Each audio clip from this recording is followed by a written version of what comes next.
A young man with blonde hair and blue eyes stood before the abyss, and behind him was a man with a sword. The young man's hands were tied, and he realized that his death was imminent. It seemed that the career of an S-rank adventurer was coming to an end. A little earlier, this white-haired youth stood before a huge monster. His entire squad was killed. The monster had huge fangs and spikes. Behind the young man lay the bodies of his dead comrades, and now he stood and looked straight into the face of his death. This monster killed everyone present, so it is safe to say that he is very strong. The young man holds his side with his hand. Apparently, he had already managed to get hit by the monster. The monster meanwhile began to roar, and white steam came out of its mouth. The young man stretched his hand forward and a magic seal appeared in front of him. He used revival magic. Suddenly, the warrior lying next to him trembled with his fingers, and after a while he came to, grabbed his sword and jumped up, raising it behind his back to strike the monster. The young man cuts through the monster's body and defeats it. After a while, a girl and a man came out of the Adventurers Guild. The lady said that their business was going well, and this time, they got a big reward.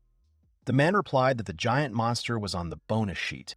The young man named Alan said that they would split the reward equally, as always.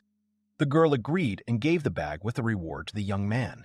She then reached out to give the pouch to a man named Jose, and then walked up to a young man named Lichte and gave him his share of the reward.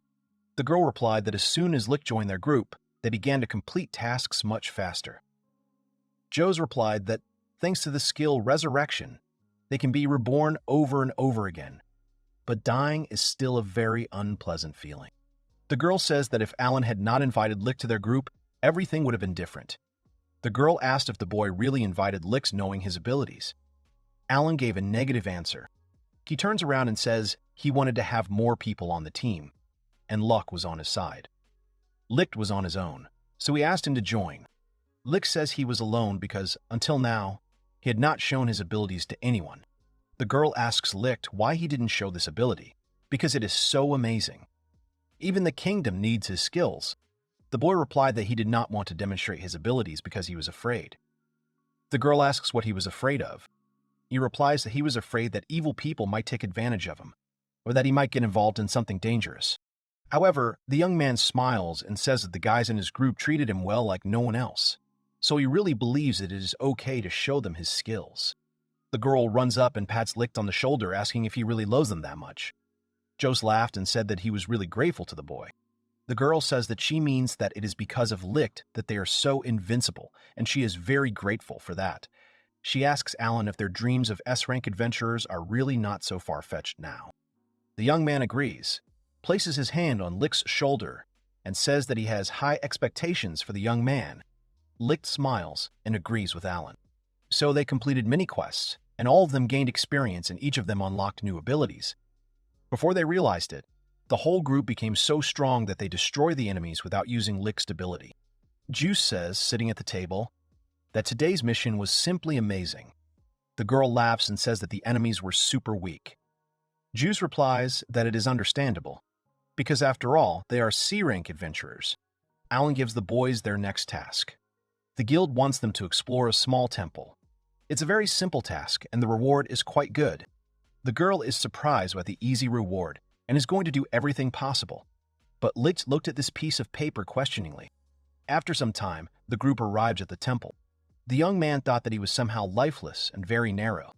Suddenly, Alan turns around and tells everyone that it's time to go back. Lichte is surprised that they explored so quickly. The girl says that everything is fine and it's time to go back. After leaving the temple, Lichte stood aside and watched his comrades. They were acting strangely, so the young man did not understand what was happening. He felt that something was definitely wrong here. Suddenly he heard a voice apologizing, and then he turned around and saw many guards behind him. The young man does not understand what all this means.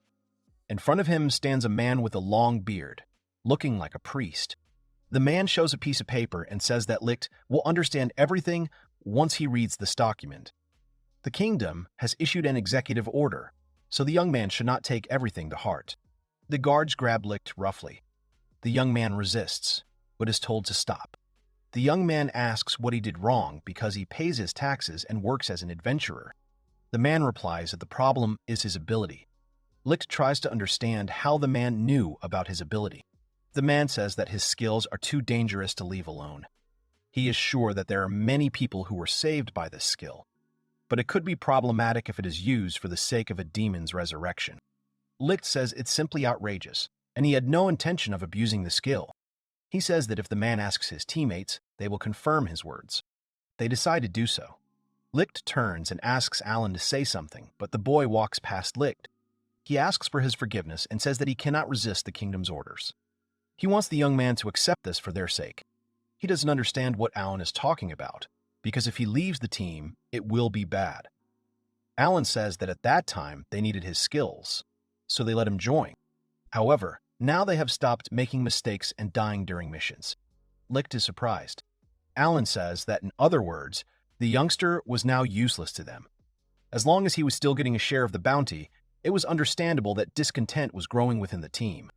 Lichte is shocked. Alan says, "That's the whole story." He tells the boy to just accept his fate and be executed. He says that if Lichte is lucky, he will be marked as a hero on his grave. Lichte starts calling out for Shizuku and Juzu, but the girl giggles and says that she understands how Lichte feels now. But when the boy shouted their names, he won't change anything. She asks the young man not to hold a grudge against them and says goodbye to him. Alan receives his reward from the priest, while Lichte is blindfolded and placed on his knees. The executioner stands behind the boy. He asks if the boy has anything to say. Lichte asks where he is. The man replies that Lichte is standing at the place of the sentence, on the edge of a cliff. The man threatens the boy with a knife to the heart and a push off a cliff. Lichte scolds everyone, and the man claims that the boy should be grateful, since he could have chosen a more painful way. The boy should watch his tongue. He says that who would have thought that an S-rank adventurer would end up like this? The man also says he has an idea. He offers him to bet the probability that he will not die. Lichte says that if he is going to kill him, he should kill him quickly. In this case, the man lightning fast pierces the boy's body with a sword. Lichte feels pain, and then his body is pushed off the cliff. He fell off a cliff. The man said that he was done, and that today had been a terribly stressful day. At that time, people were not convinced that Lichte was dead. Humanity didn't know then that at that moment it was their greatest mistake that they were doing. Suddenly, a seal formed over Lichte's body. His cloudy eyes acquired a natural shine. Suddenly, he began to breathe, and then he came to his senses completely. Lichte stood up and looked at his hand, then asked himself why he wasn't dead now. The young man thought the man had missed, but he had not, for he felt himself pierced. He tried to feel the wound, but could not find it. He realizes that this phenomenon is similar to when he uses revival. He thinks that he could have done it, but Lichte is the only one who can use revival magic.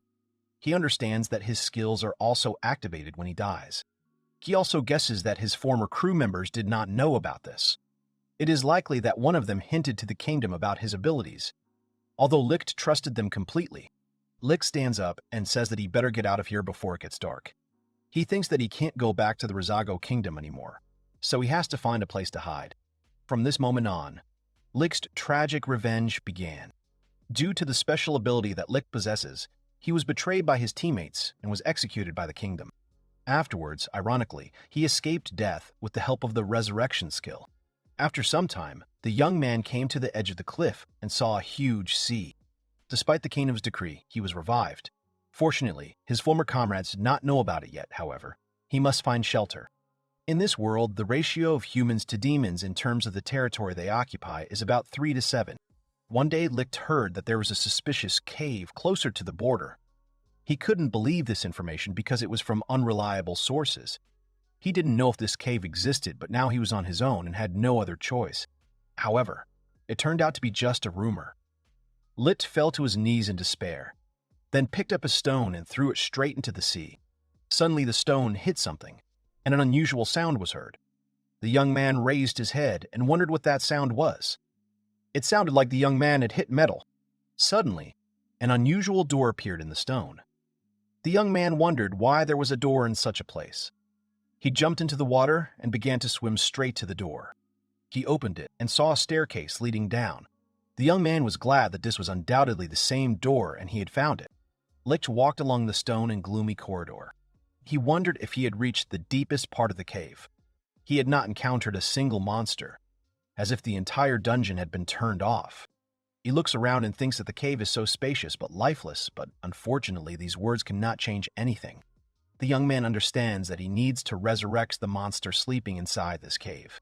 In order to survive, he must form an alliance with this monster.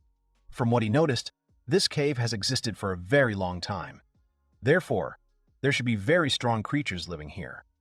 He is confident that his resurrection skill can bring back the dead. Regardless of whether there is a body, he thinks he is going to do what the old priest was afraid of. But now, it is not the young man's concern. He straightens his hand and uses the resurrection skill. A seal comes out from his hand. Suddenly, a huge roar is heard. He doesn't understand what this feeling is, like his soul is being sucked out of his body. He thinks that this definitely didn't happen when he resurrected people. Suddenly, the ground nearby exploded, and the young man thought that the spell had worked. Suddenly, several girls appeared around. One girl said, laughing, that she was finally alive. The second girl put her hands together and said that they finally did it. Another girl was feeling her restored body. One little girl was hugging a girl and shouting she was so happy to see her. Suddenly, one of the girls noticed Lichte. She turned to her master and asked if it was possible that this gentleman had brought them back to life. The girl looks at Lichte and then gives orders to the other girls, telling them to return to their guard posts and make sure no one gets through. She and Lichte are then left alone. The girl asks if it is true that she was resurrected by the boy. Lichte gives a positive answer. The girl asks how he did it. Since they had been dead for about 100 years, even necromancers cannot resurrect without a remaining corpse. The young man is surprised by the number 100 years. Suddenly he senses the girl's ominous aura and says that he himself is not sure about the details, because it is unexpected for him too. They look at each other. Suddenly the girl starts laughing and says that Lichte is a very interesting guy. She says that means the boy can actually raise the dead. She asks if he wants to join them. The boy asks if it is really possible. The girl gives a positive answer, and also says that besides this, it seems that he is in big trouble. He says he doesn't know what his circumstances are there, but she wants to lend the boy a helping hand because he resurrected them. Lichte thanks her and says if she doesn't mind. He thus becomes part of the Demon Lord's army. Things turned out a little differently than he imagined, but he has nowhere else to go, so he will be grateful for this offer. Lichte asks the girl's name. She says that her name is Arya, and the young man can bow to her as the legendary Demon Lord herself. The young man introduces himself and says that his name is Lichte. Then he asks about the other 4 girls. Arya replies that they are her faithful servants. They are also very grateful to the young man for resurrecting her. The young man thinks that he hasn't had a chance to talk to the other girls yet, but apparently they are Arya's subordinates. Since Arya trusts them completely, they must be powerful and capable servants. Meanwhile, the girl says that their main task is to restore dystopia. Even though 100 years have passed, it seems that the layout has not changed at all. The young man asks about dystopia. The girl says that in fact, this dungeon they are in has another name, the Hero Killer. It's a good thing it was built so strong that the girls can still use it. The young man asks how he can help them, and then tells the girl to know in advance that his fighting skills are mediocre. Arya asks the young man not to be stupid and pats him on the back. She asks why she should change her plans and send the young man to the battlefield. She says that she values his abilities very much. Besides, she is a person who would be perfect for the young man. She will not assign him strictly to a certain area of the dungeon.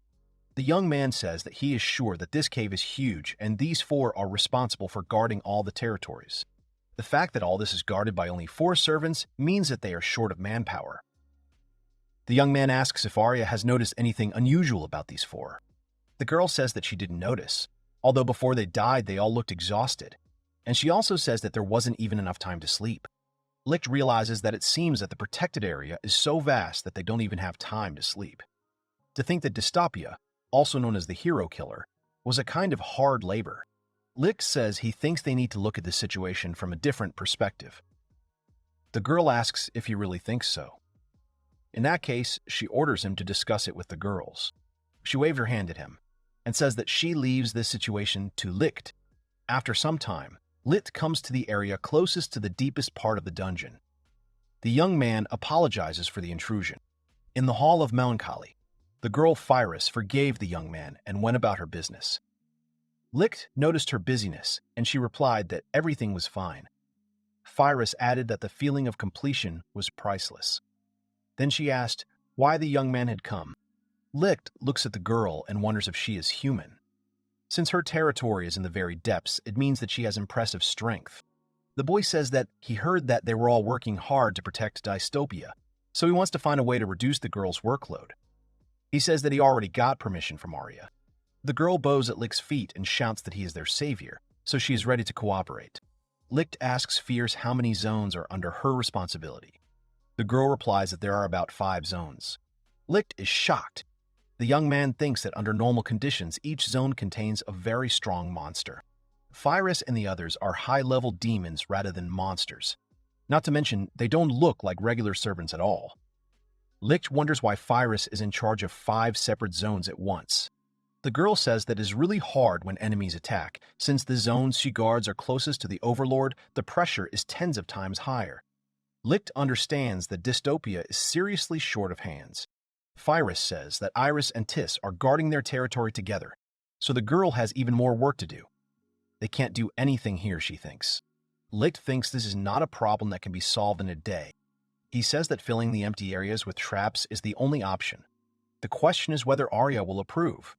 The girl says that the Overlord is in a good mood now, so there will be no problems.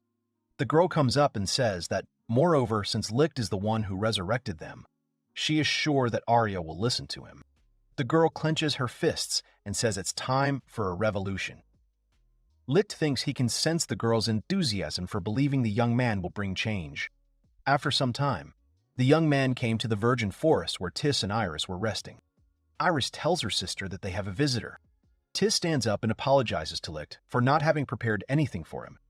The young man says that everything is fine and they should not worry. Tis says Lichte's name. The young man asks how she found out about it. The girl replies that she heard their conversation with the Demon Lord. She did not want to eavesdrop on them, but it happened that way. Iris says she's betting he came to help them assess the current situation.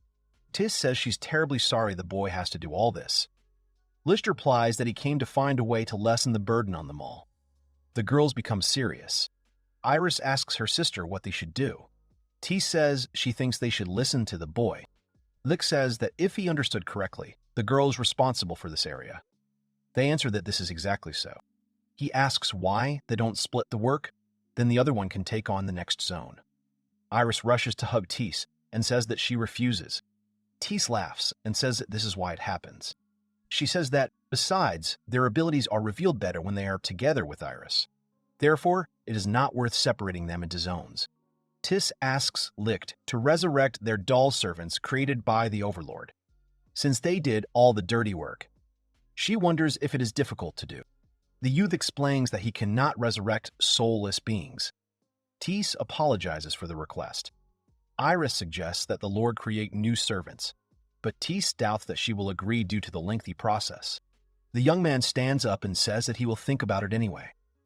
Tis asks the young man not to overwork himself and to take care of his health. Iris says that she will keep her fingers crossed for the young man. After some time, he enters the area of another servant girl. The girl says that this is a bat cave and asks if the boy has any problems. The girl's name is Rose. Lichte understands that she is a vampire and therefore should sleep while the sun is shining, but she is definitely not sleeping. Lichte notices that Rose is constantly busy due to her zone's location near the entrance. He acknowledges the seriousness of dystopia's labor shortage problem and promises to address it. Rose thanks him for his efforts. Rose says that the others have it hard, and in comparison, she feels that she has it easy. Lichte asks how many zones Rose controls. The girl says that there are 7 zones in total. Lichte thinks that Rose is undoubtedly dealing with the heaviest load. He says it's absurd and they need to do something about it urgently. The girl says she's a vampire, so there's no need to worry about her. After all, her stamina is much higher than the others. Then she smiles sweetly and says that it will be difficult if the workload becomes much higher than it is now. Lichte thinks that since it's just a simple lack of people, he thinks the only way out is to recruit them. Still, it doesn't look like he can just hire regular monsters. Suddenly, Lichte has a great idea. They need to increase the garrison so that dystopia can withstand invasions. Needless to say, recruiting will take a lot of time and effort. However, there is one person for whom this is nothing more than a joke. Every adventurer has heard stories about her, the legendary necromancer. Lichte and Phyrus leave dystopia, and the girl is amazed at the changes in the world after 100 years' sleep. Lichte notices a bridge that was not there before. The girl says that most likely Rose built this crossing for them. Lichte understands that they are dumping this kind of work on her. Suddenly, he starts shouting for the girl to take care of herself, because there is a huge wolf in front of them. Phyrus says that this wolf is not their enemy. It was bewitched by Rose. She probably brought it as a transport for them. Lichte says that he is not sure he understands what the girl means. Phyrus approaches the wolf and begins to pet it. She then tells Lichte to climb onto the wolf. Lichte climbs onto the wolf and is happy with his success. Finds her son sits in the back and asks Lichte if he knows where they are going. And the boy says it would be a big problem if he didn't know. This is the place where the legendary necromancer is buried, the hero's grave. It is used for worship, and apparently there are guards there, but they are few. Phyrus says that if the operation is successful, they will have more free time. The girl knew that the Lord would give them permission. Lichte said that he did not think that Arya would approve of it. He thought he would have to persuade Arya to hand over one of her charges to him, but for some reason, the fact that the girl agreed so easily upset him a little. Phyrus asks even if they resurrect this necromancer, the dystopian lord will allow him to stay. Lichte says it will be fine. He honestly doesn't know why, but Arya seems to trust him. Lichte also says that they will most likely have to fight the grave guards, so he asks Phyrus to be prepared. Suddenly, Phyrus asks the boy to wait. She says that if she remembers correctly, Lichte's ability is to resurrect the dead. The girl asks if this means that he can resurrect her as many times as he wants. The young man agrees and says that it is not a problem. The girl thinks about it. Meanwhile, two men were talking at the cemetery. One asked if the other had heard that a group of 2 people were heading straight for the grave. The second man says he didn't expect anyone to come here just when they were on night watch. The man says he dares to assume that these are marauders who have come to steal all the goods. He does not understand how the earth bears such people. The other man says that it is unforgivable to get rich in this way, but to lay hands on the hero's property is even more unforgivable. Now they will catch them and punish their sins. After some time, the young man and the girl have already reached the place and began to pet the wolf. Phyrus tells the wolf to sit here and wait for them. They head to the cemetery to the hero's grave. Suddenly, the young man puts out his hand and asks the girl to be careful. 2 men jump out at them and shout that whoever hits first wins. Lichte manages to dodge, but the second man strikes straight at Phyrus. The girl looks at her wound and laughs, then falls. Lichte runs up to her and grabs her hand. Then the girl's eyes light up and she falls unconscious. At this point, the man who hit the girl winced in pain. Then he fell and showed no signs of life. The same wound that Phyrus had had appeared on his body. The second man asks Lichte what he did to his partner. Lichte says that he understands. This must be what Arya told the boy. He uses resurrection magic and the girl comes back to life. She is happy and thanks Lichte, who says he would have preferred to hear about the girl's abilities sooner because it really scared him. Then the girl gets up and approaches the second man. He shouts at her to get away from him. Phyrus snatches the dagger from the man's sheath and, laughing, places it at his neck. Then she cuts her flesh and falls unconscious. At the same time, the man's neck also gets a wound and he dies. Lichte looks at all this with sadness and uses resurrection on the girl.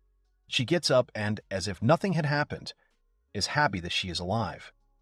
She sees the young man's reaction and asks if something is wrong. The young man says that everything is fine. The girl says that the 2 might have called for reinforcements, so she thinks they should hurry up and finish the operation. Lichte and Phyrus were walking through the cemetery to find the hero's grave. They read the inscription, which says that a necromancer lies here and her name is Dorothy. Lichte replies that the girl read everything correctly. He uses his resurrection ability to revive the necromancer. Suddenly, a hand emerges from the ground. Phyrus and Lichte silently look at this hand and suddenly a voice is heard from underground, asking if the girl and the boy want to help her. Phyrus asks if Lichte is going to help her. He asks the girl to help him. Suddenly, they pull a girl out of the ground. The girl says that if they were planning to resurrect her, they should have dug up her body first. She shakes off her skirt and Lichte asks her for forgiveness. The girl then asks why they resurrected her. Lichte says that in short, they want the necromancer to become their companion. The girl is surprised, then looks at Fierce and says that if this girl is not human, then she will agree. But before that, she wants to ask them one question. She turns to Lichte and tells him that he is probably not a necromancer, so how could he resurrect her? It doesn't seem like they have a master-servant bond since she didn't become his puppet. Lichte says that the girl is right, and he is not a necromancer. He has a skill called resurrection, and it allows him to bring everyone back to life. However, the resurrected do not obey his will. He also says that he can resurrect himself if he is not mistaken. The girl listens attentively to the young man. She says that she thought that his abilities were similar to Dorothy's, but she has never heard of such a skill or anyone who could use it. Fyrus says that Lichte is amazing. The girl winks and says that all that is required of her is to become their companion. She will do everything possible to justify her resurrection. Lichte says he is incredibly happy about this. He then suggests that they all leave before enemy reinforcements arrive. They then arrive in Dystopia. Dorothy says that the dungeon is incredibly large, even if she summons all her spirits to guard it. She will need a considerable number of them to cover the entire area. Lichte says that it means it's not that simple. The girl smiles that it's not that simple, and who told him that? The girl says that calling on spirits is her strong point. The girl waves her staff and smiles. Fyrus smiles and assures that the spirits will soon guard the necessary areas. She is proud of her ability to control hundreds of spirits at once. Lichte thinks that the title of necromancer was given to her for a reason. The girl asks in the meantime if she can occupy one of the zones. Lichte muses that while the spirits are less protective than Rose and the others, it will allow them to focus on their areas.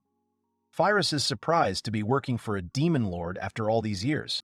Dorothy then turns to Lichte and asks if he is human, and then asks why he is helping the demon lord. Lichte says that some trouble happened in the human world and, in any case, he has nowhere else to go now except this place. Dorothy says she doesn't know what happened to the boy, but she thinks it's best to close the subject. The only thing she understood is that the boy has some problems in the human world. Then Dorothy thinks that she better thank her. The demon lord, after all, she is new here.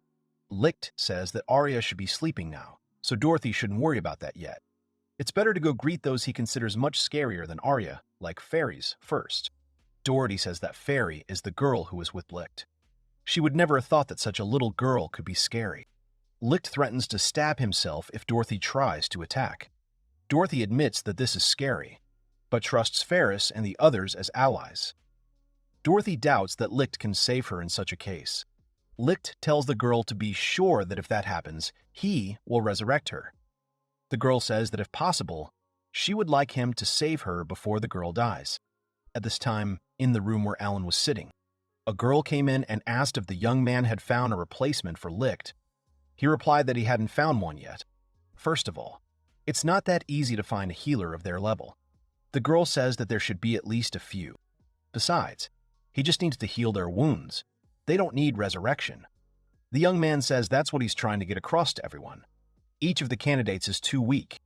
No matter how good their support is in the rear, they will definitely die in the front.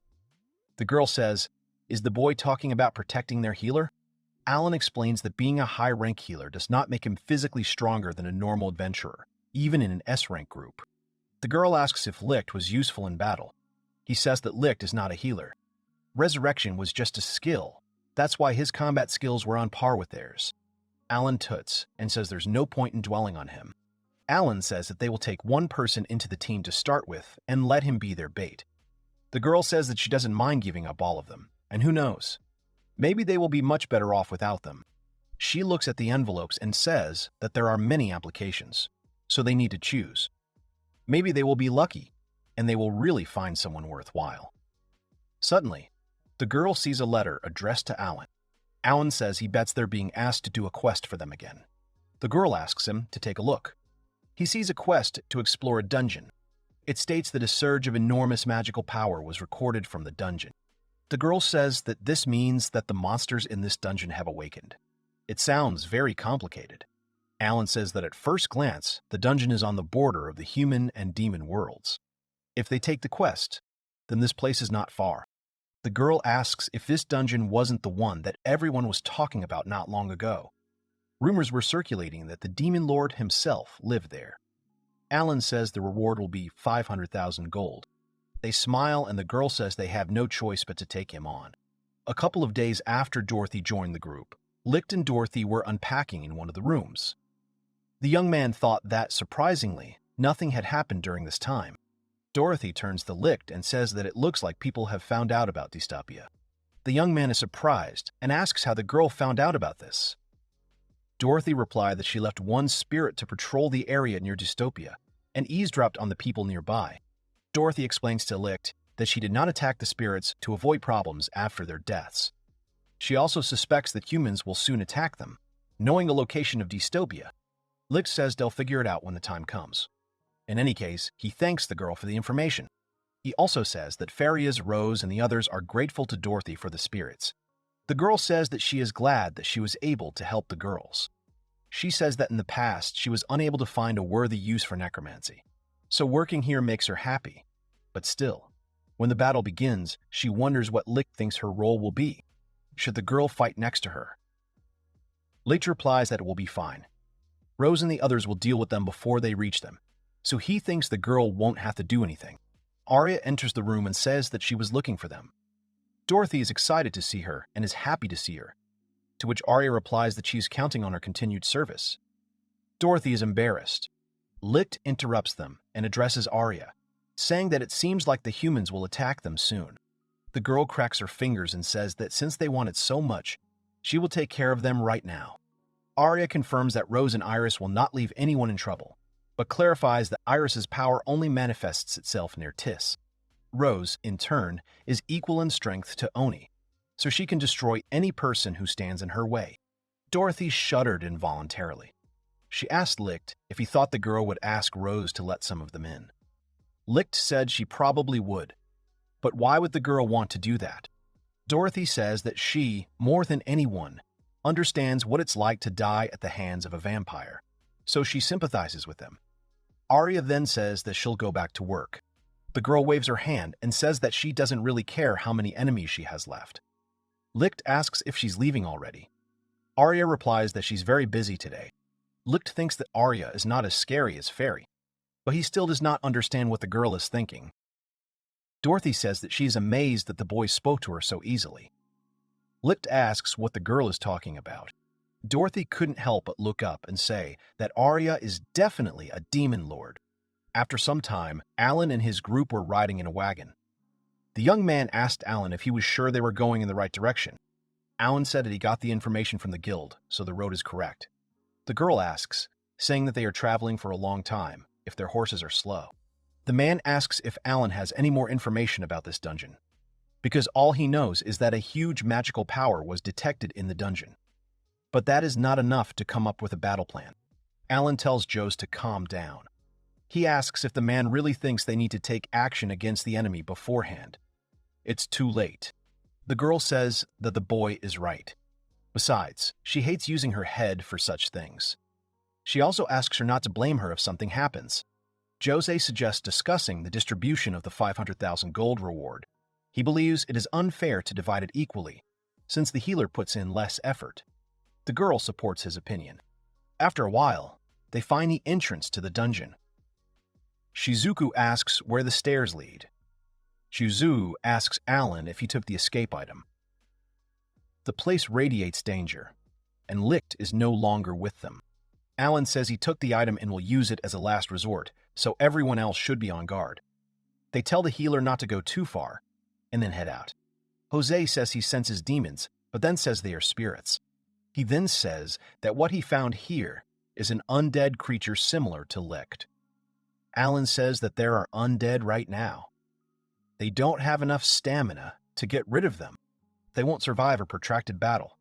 Their plan now is to kill the monsters as quickly as they can. Lichte was moving his books.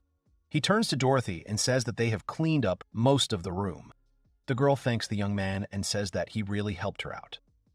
Lichte says that it is not a problem. Dorothy says that spirits are absolutely useless for such troubles. All they can do is attack opponents and keep watch. This reminded Lichte. What Dorothy says is that one of her spirits noticed people nearby, which means that dystopia was discovered based on her words. Nothing out of the ordinary had happened since then. He wondered if people had decided they weren't posing a threat. Even if they attack them, they will not be able to prepare in any way. Dorothy says she was told that humans have entered dystopia. Lichte repeats the girl's words and is surprised. At this time, Alan's group sees many spirits. The girl wonders why there are so many spirits. The girl asks if Alan really thinks one monster did all this. The man says that no one talked about one monster.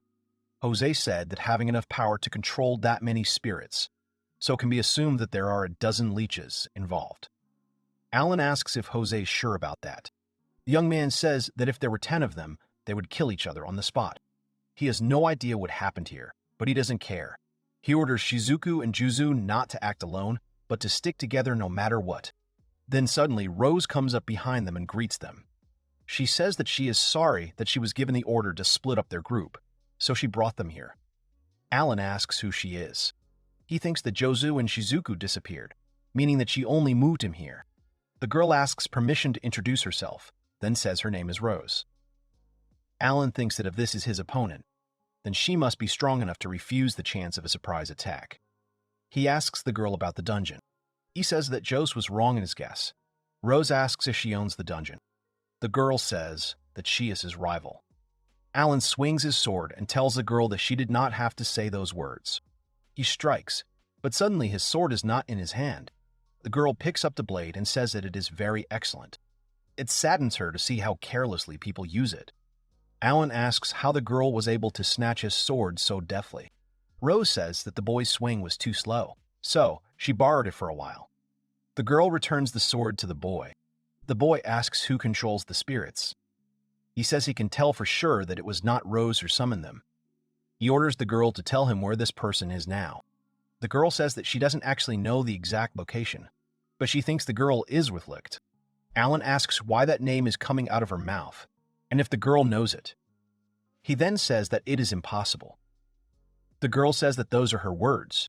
She then asks how the young man knew about Lichte. Alan wonders why the girl mentioned Lichte. He should be dead. He wonders if the boy is still breathing.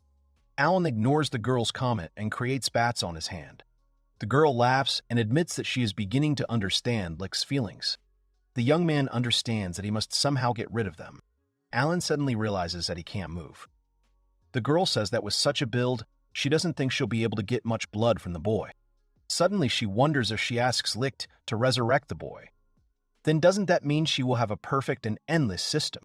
She smiles and says that this theory definitely needs to be tested. The young man is surrounded by many bats. At this time, Shizuku was in some forest. She didn't understand where she was because she had just entered the dungeon. The girl thinks she saw bats for a moment, and then Alan and Joss suddenly disappeared. Suddenly, she hears someone's voices. There were 2 girls standing in front of her, Iris and Tis. Shizuku sees beautiful girls. Iris suggests her sister to get rid of the girl. Shisha says that it is an order from the Lord, so they should try hard. Shizuku takes out her blade and tells the elves to run away now, and she will forget about them. Iris says that this person is talking. She apparently doesn't know her place. T says that she is a person, so there is nothing to be done. Iris uses her fairy control ability and several small fairies appear around her. They started to attack the girl, but Shizuku used her blade whirlwind ability and cuts down the small fairies.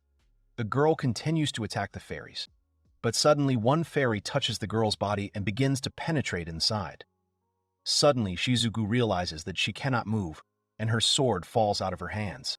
Iris is happy and tells her sister that the task is completed, so Tisei should praise him. Suddenly, Shise uses the same fairy control ability as Iris, but her fairies are already adults. They enter Shizuku's body in the same way. The girl understands that. Iris asks what to do with the prisoner, but Tis suggests handing her over to Rose, since no specific instructions were given. The girl looked at them in horror. At this time, Yas was among many spirits. Dorothy comes out to him and says that it really was a person, as they thought. Joe says that he has a feeling as if he has seen her somewhere before. Besides, this is the face of someone from the past, so this person cannot be here. Jose says it doesn't matter. Getting to the point, he'd like to ask a few questions about the dungeon. but he figures the girl won't answer them. Dorothy apologizes and says she can't answer that, but the man won't suffer like the other two. She asks him not to hate her for it. The man takes out his blades and exhales. Suddenly, Lichte enters the room.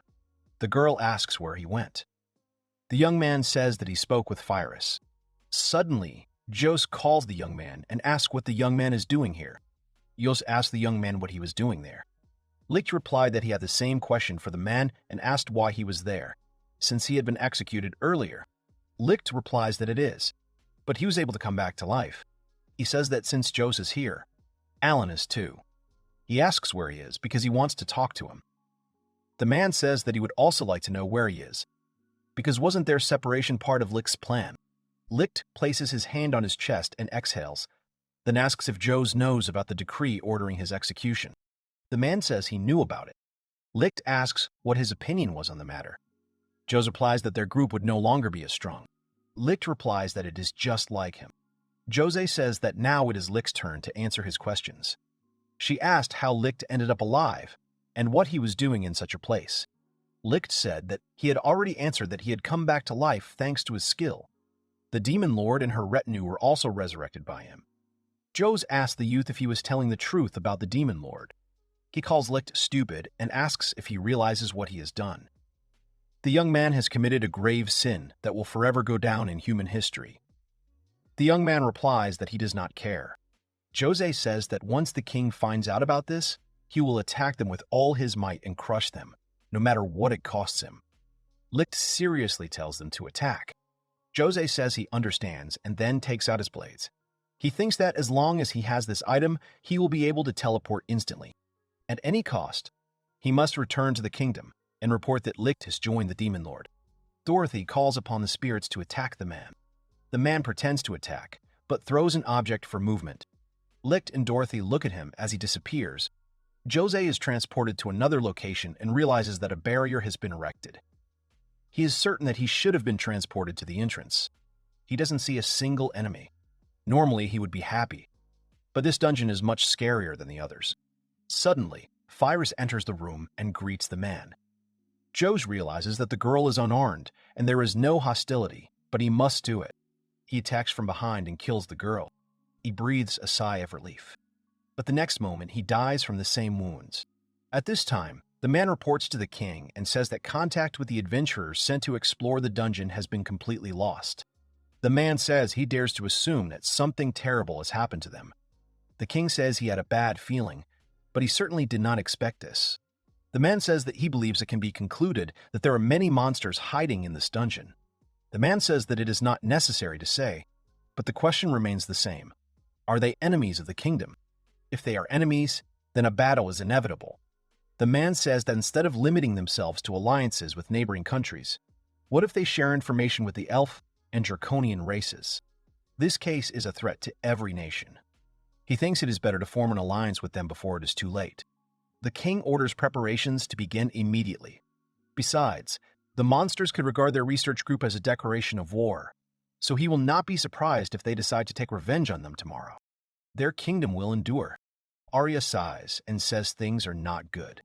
Lichte asks if something is bothering the girl. Arya says that the boy must have noticed everything by now. Lichte says that he has no idea what the girl is talking about. Arya says that they have been eating the same thing for several days now, so it can be considered that their diet is too meager. The girl believes that Lichte will say that it is inevitable, since they do not go outside. Lichte understands that their food is not very varied. It's not a problem, but there's nothing wrong with changing me up every now and then. For starters, they don't have anyone who can cook properly. Only Tis can more or less. Iris's cooking is not edible at all. Lichte asks, what about Arya? The girl says that she is not confident in her cooking either. Lichte doubts that he can help either. The girl says, calling Lichte darling, that she has an idea that will solve all their problems. Lichte asks if Arya is going to order him to resurrect a chef. The girl says that they will join forces with the non-human races. After that, they will recruit one of their cooks and get a new source of food. Lichte understands that they mean barter. He says that it is not a bad idea, but what can they offer them in return? Arya asks to give it to her, because in this dungeon there are treasures and weapons in abundance. It is more than enough. Lichte says that in any case, if they're going to ally with non-human races, then which ones? Arya says that right now the two races that are relatively similar to them are the elves and the draconians. They need the draconids to improve their weapons, and the elves because of their food and cooks. The girl giggles maliciously. Lichte shares with Iris and Tisa his conversation with Arya, where the Overlord suggested joining forces with the Inhumans. He plans to go to the Elven Kingdom first and ask for their help. Iris asks Tisa for her opinion, but she replies that if this is the Overlord's order, they must follow it. Lichte thinks that since they will be dealing with elves, he can only ask Tis and Iris for help, because they are High Elves. Lichte thinks that the High Elves have superiority over the rest of the race. Even if the girls don't want to cooperate with him, it will at least be easier for him to establish contact. In any case, if he can recruit the cooks, then their dining room will be full of gourmet food. T says that sounds wonderful. The girl says that she thinks that everyone in Dystopia will dance for joy when they have cooks. Iris says that they could have asked her to cook for everyone instead. T says that the Lord is quite a gourmet. Iris's cooking is delicious and unusual. Tis says that this means that all they have to do is accompany Lichte to the Elven Kingdom. The young man says that if something happens, he will be happy to count on the girls. Iris excitedly shouts that they got it, and tells Tisa that they need to try harder. After some time, Lichte looks at the terrible beast. Tis says it's their pet and calls it cute. Iris says it's the beast from legend Fenrir, but they call it Fenya. Lichte thinks that, frankly, the mere presence of this legendary beast is enough to conquer the entire Elven Kingdom. The girls ask the young man not to worry because Fenya is well trained, so he will not attack without reason. They are sure that there were once stories that a Fenrir, that once ate human flesh, is especially dangerous. The girl says she thinks it won't be a problem since Lichte can resurrect himself. The boy asks her not to let him do anything to him, because he doesn't want to be chewed up. Tis says the boy has nothing to worry about, because he hasn't even felt any pain yet. Lichte says that's not the problem. Lichte climbs onto the monster and thinks that his heart is still jumping out of his chest. Iris says that his sister is teasing him. Tis says that, however, when Fenya is saddled on an empty stomach, he becomes very angry. Lichte says that the young man should have been told about this earlier, so he asks to feed him more often. T says the air is so nice. Maybe she is an elf after all. Lichte says she is. Iris says Dystopia is nice, but sometimes it's nice to get out into the outside world. Iris says she would like to take Fenya with them. Tis says there is nothing to be done, because if they took him with them, all the elves would be terrified. Lichte thinks that with his appearance they could be mistaken for intruders. Lichte thinks that if they are going to make a trade, they need to make an impression. Suddenly, Tis hears a noise and asks Lichte if he heard it. Lichte says he can't hear anything. Suddenly Iris says someone is calling for help, and Iris hears it too. She says the enemy is a giant spider. Lichte says that if someone calls for help, they can assume that they are under attack. No one comes to mind except elves, because who else could be attacked in the middle of the forest? T says that it is as Lichte said, but he thinks they accidentally stumbled upon a giant spider. Once they spot the prey, escape becomes impossible. Iris says it will be too late if they don't hurry. Tis says they need to go this way, and then runs in that direction. Lichte notices that the girl is very fast. Lichte shouts and asks if the three of them can really handle it. The girl smiles and says that they can handle it. Whether it's a giant spider or a furious beast, in an immobilized state, they cannot resist. Lichte says he leaves everything to them. After some time, they arrive at the place.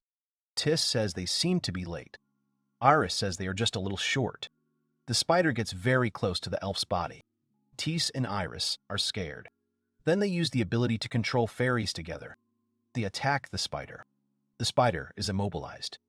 Tis asks Lichte to resurrect the elf girl. He replies that he is already busy with it. The girl comes back to life and asks if she died, and then she says that the spider died. Tis hugs her and tells the girl to calm down because they defeated him, but he will not harm her anymore. The girl asks if Tis really brought her back to life. The girl says that maybe they killed the spider, but Lichte resurrected her. The girl throws herself at the feet of the young man and thanks him. Iris suggests to her sister that the girl be their guide. The girl asks where they want her to take them.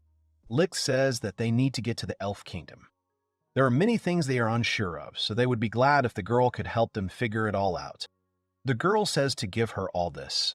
She wants to be useful to her saviors. The young man thanks the girl, and she, in turn, says that her name is Lyrissa. The boy says his name is Lichte, and there are two high elves next to him. The girl screams in horror. Lichte smiles. She says it's no wonder they are so beautiful, since this is the first time she's met high elves. After some time, they arrive in the Elven Kingdom. Iris says it's very beautiful here. There's forest and sunshine all around. Tis says that she likes it here very much. She would also like to come here again and again. Now she doesn't even want to move from her place. Suddenly, Lyrissa runs away with Lichte. The young man comes to the accordion and asks what the girl wanted. She says that she told the princess about the young man with the girls. She said she wanted to meet and talk to them.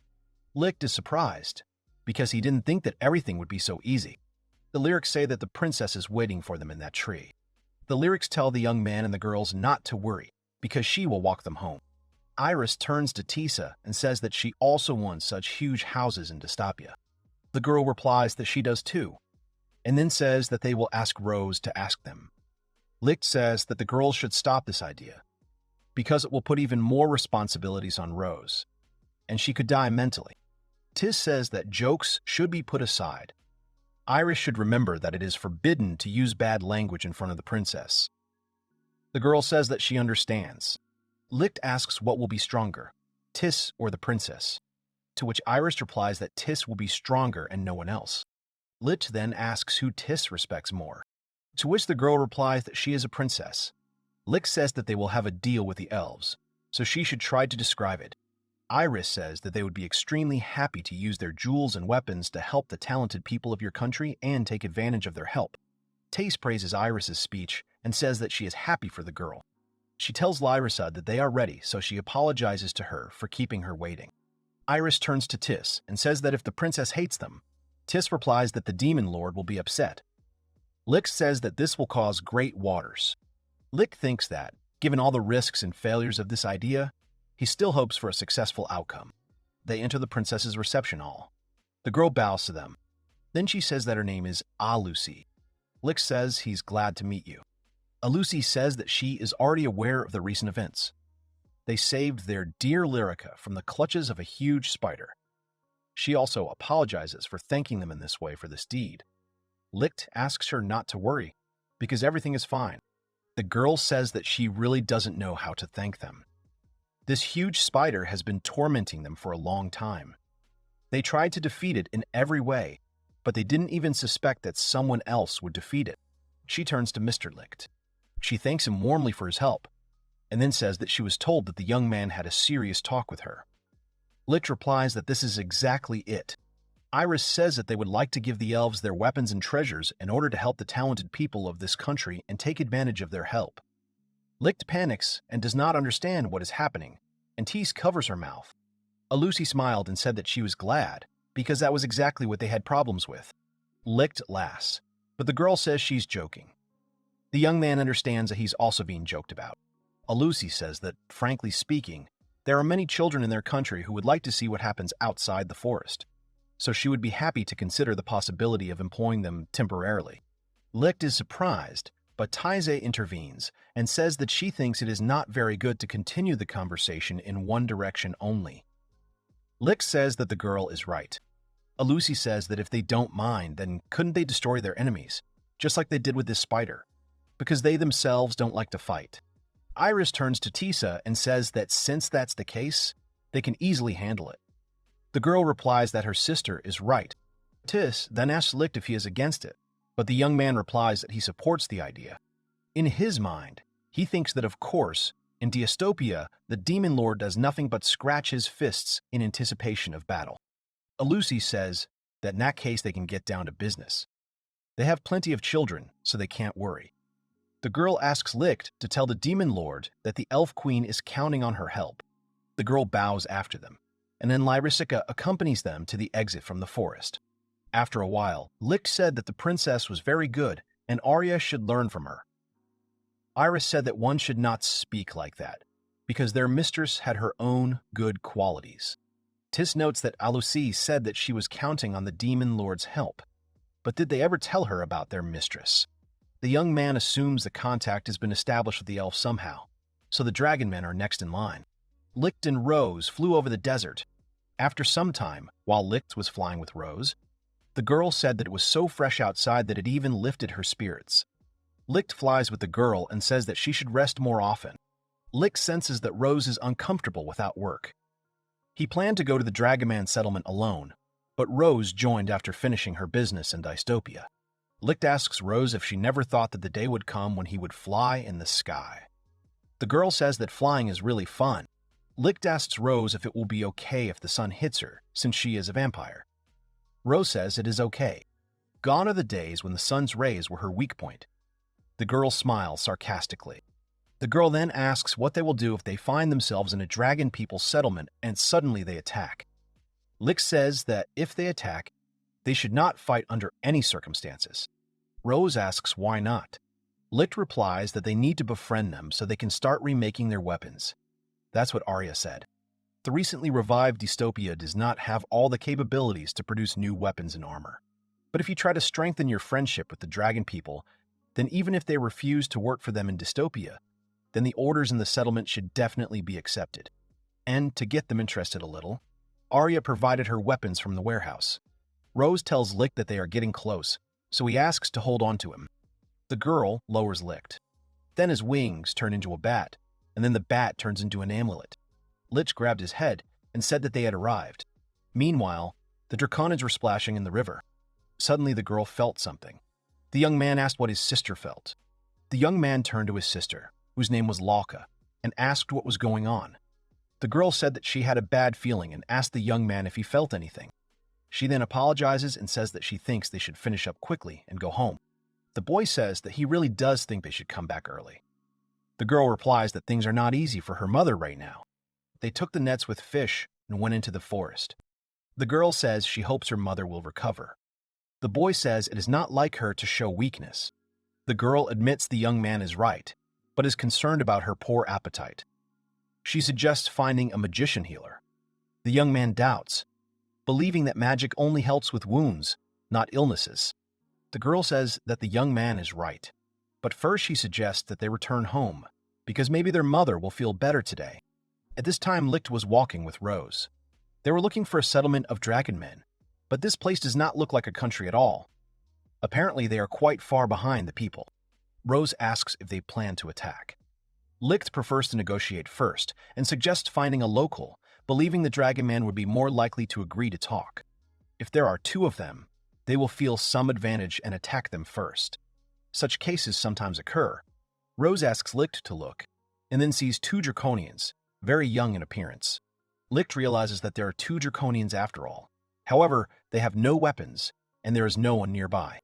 Someone is shouting at them.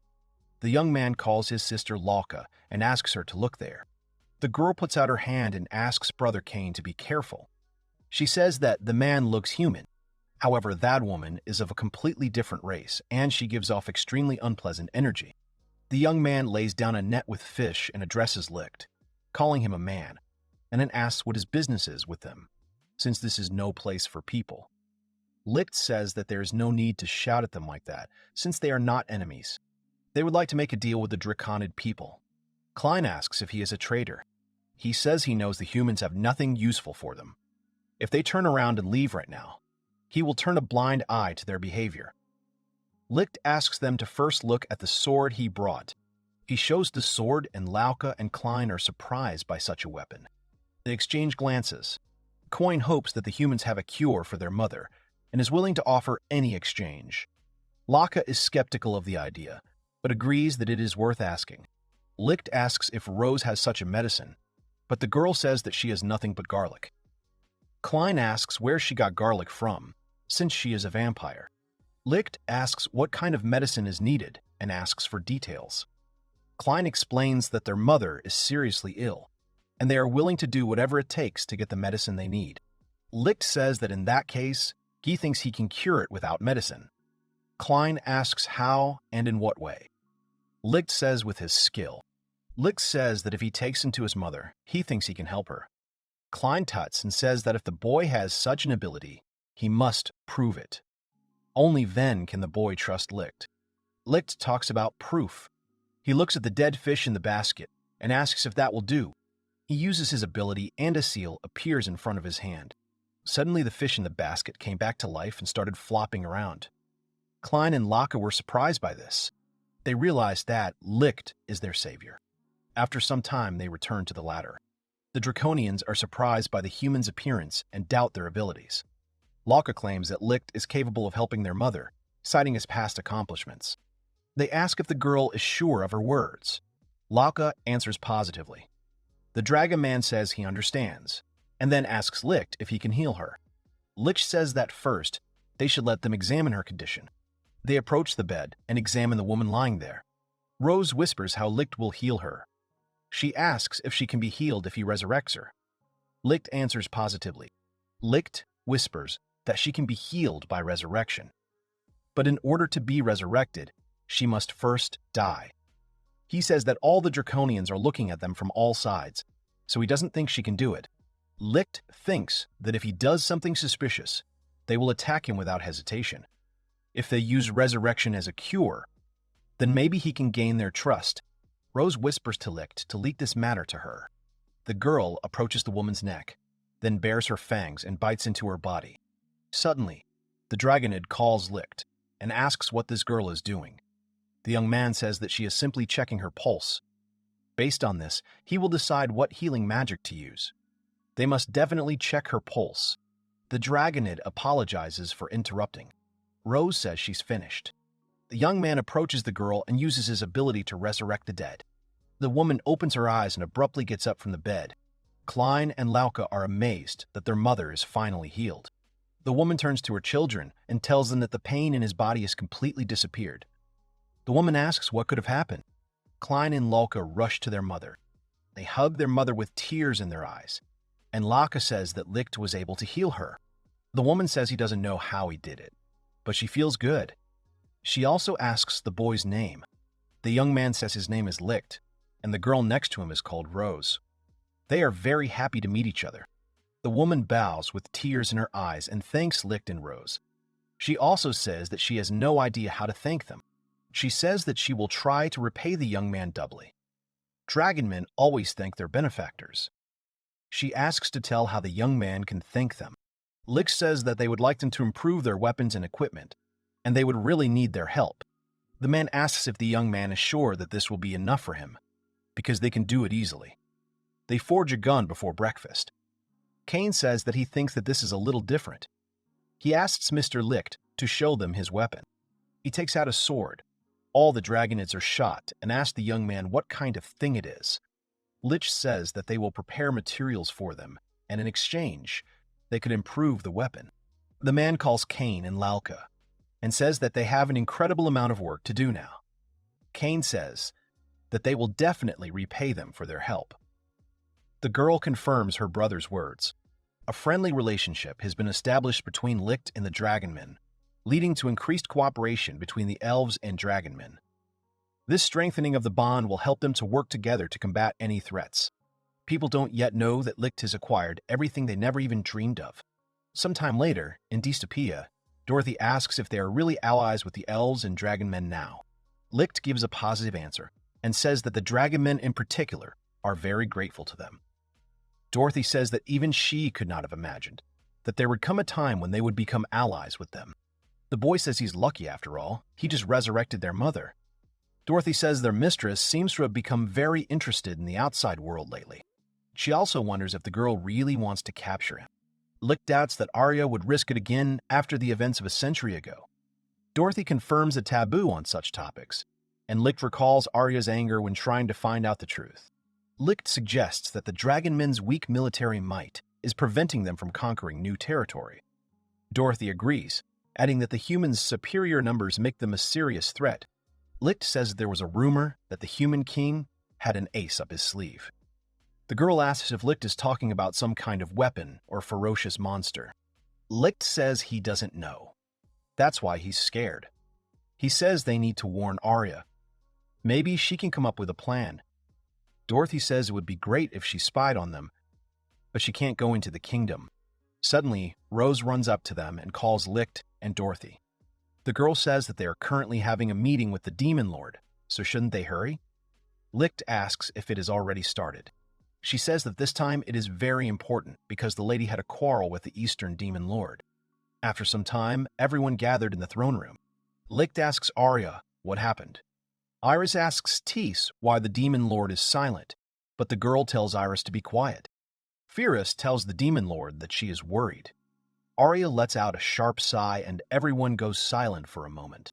Arya says that she always believed that demons should help each other in the fight against their worst enemy, humans. So, she went and asked for help from the Eastern Lord of Demons. She flinched and said that this freak could have simply ignored her request.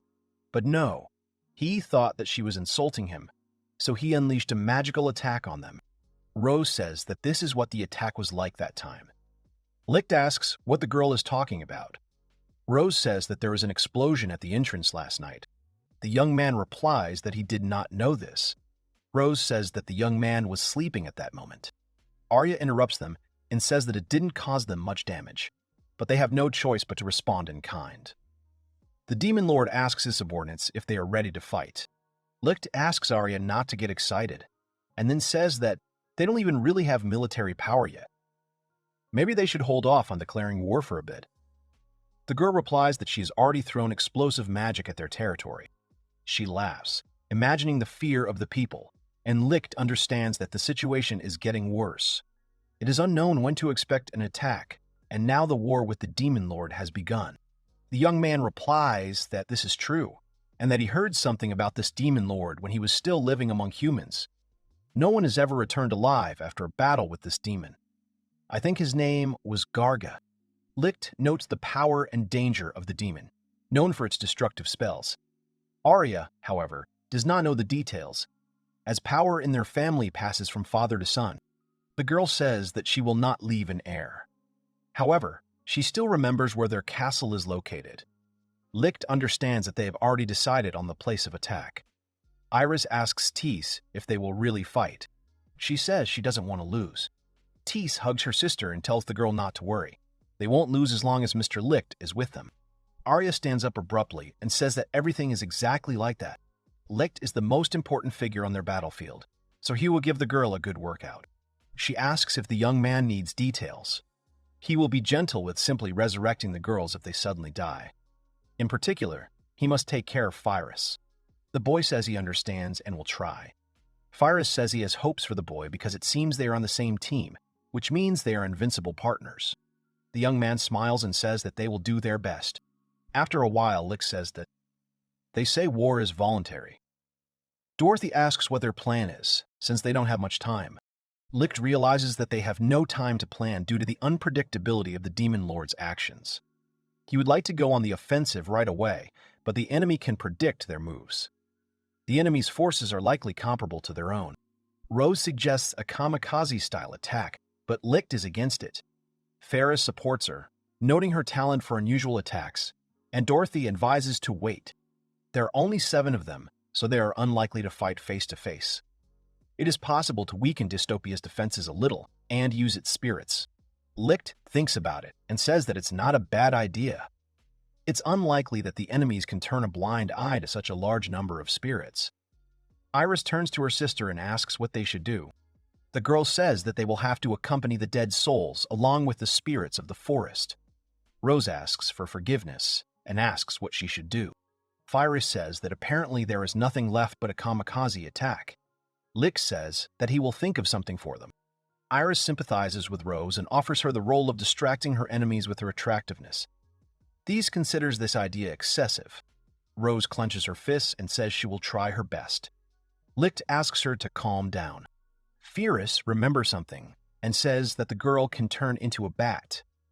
Rose says that she is glad that the girl remembers this, but it probably won't be useful. Lichte says that the girl is jumping to conclusions too early.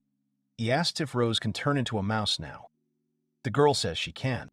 Then it suddenly dissolves in bats. A moment later, little bats were flying around Lichte. Fyrus says she hasn't seen anything like this in a long time. She used to play tag with Rose, and she couldn't catch up to her as a bat. Lichte says He thinks he knows how they can use Rose's ability, and Rose happily asks if that's true. Lichte suggests that the girl be given the role of espionage. Rose says that Lichte wants her to sneak into enemy territory, surprise the Demon Lord, and challenge him to a duel.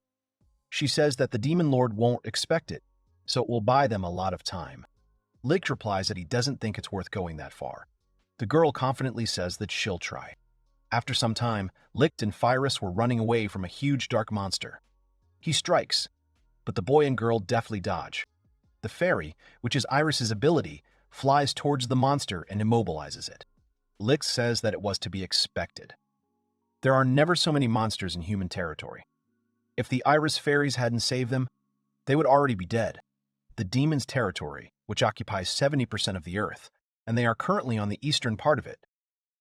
Pyrrhus turns to Lichte and asks him about the castle ahead and whether it really belongs to the Demon Lord. The youth answers in the affirmative. They sneak through the trees. Lichte says that he heard rumors about this place, but he did not imagine that the castle was so big. He remembers that all the warriors of the guild never returned alive from this castle. Lichte walks and thinks that he hasn't even come close to this castle yet, but his body is already holding him back. Lichte says that Dorothy and the others should have already launched an attack on the castle, so he thinks now is the time for them to move. Pyrrhus says she understands. Suddenly, the girl notices something glowing in the distance, and then this something pierces Pyrrhus right in the heart. The girl falls unconscious. Lichte runs up to her and calls her name. Lichte thinks that she was killed from such a great distance and so quickly. The enemy reconnaissance squad is on a completely different level than in Dystopia. He looks around and realizes that they seem to have stopped attacking. Apparently, the shooter died immediately after killing Pyrrhus. Apparently, Pyrrhus' skill called Bitterness worked. Thanks to this ability, all damage that Pyrrhus takes is transferred to the attacker. Lichte uses Resurrection of the Dead to revive Pyrrhus. Pyrrhus wakes up and says that it was unexpected. She asks if the attack hit the girl. Lichte says that the girl covered her. The girl says that this time the attack was too sudden, so nothing can be done. She asks Lichte to be on guard. After some time, Pyrrhus and Lichte move on. The young man thinks that they will not be attacked. The enemy should be confused now. This is their chance. Lichte had to use Resurrection. It would be good if the enemies didn't find out about it. If they understand how bitterness works, then it will be very easy to resist this ability. In any case, the boy would not like to see Pyrrhus dead again. The girl turns to the boy and asks what happened. Lichte says that from now on, Pyrrhus should not leave his side for a single step. The young man thinks that if necessary, he will protect her himself.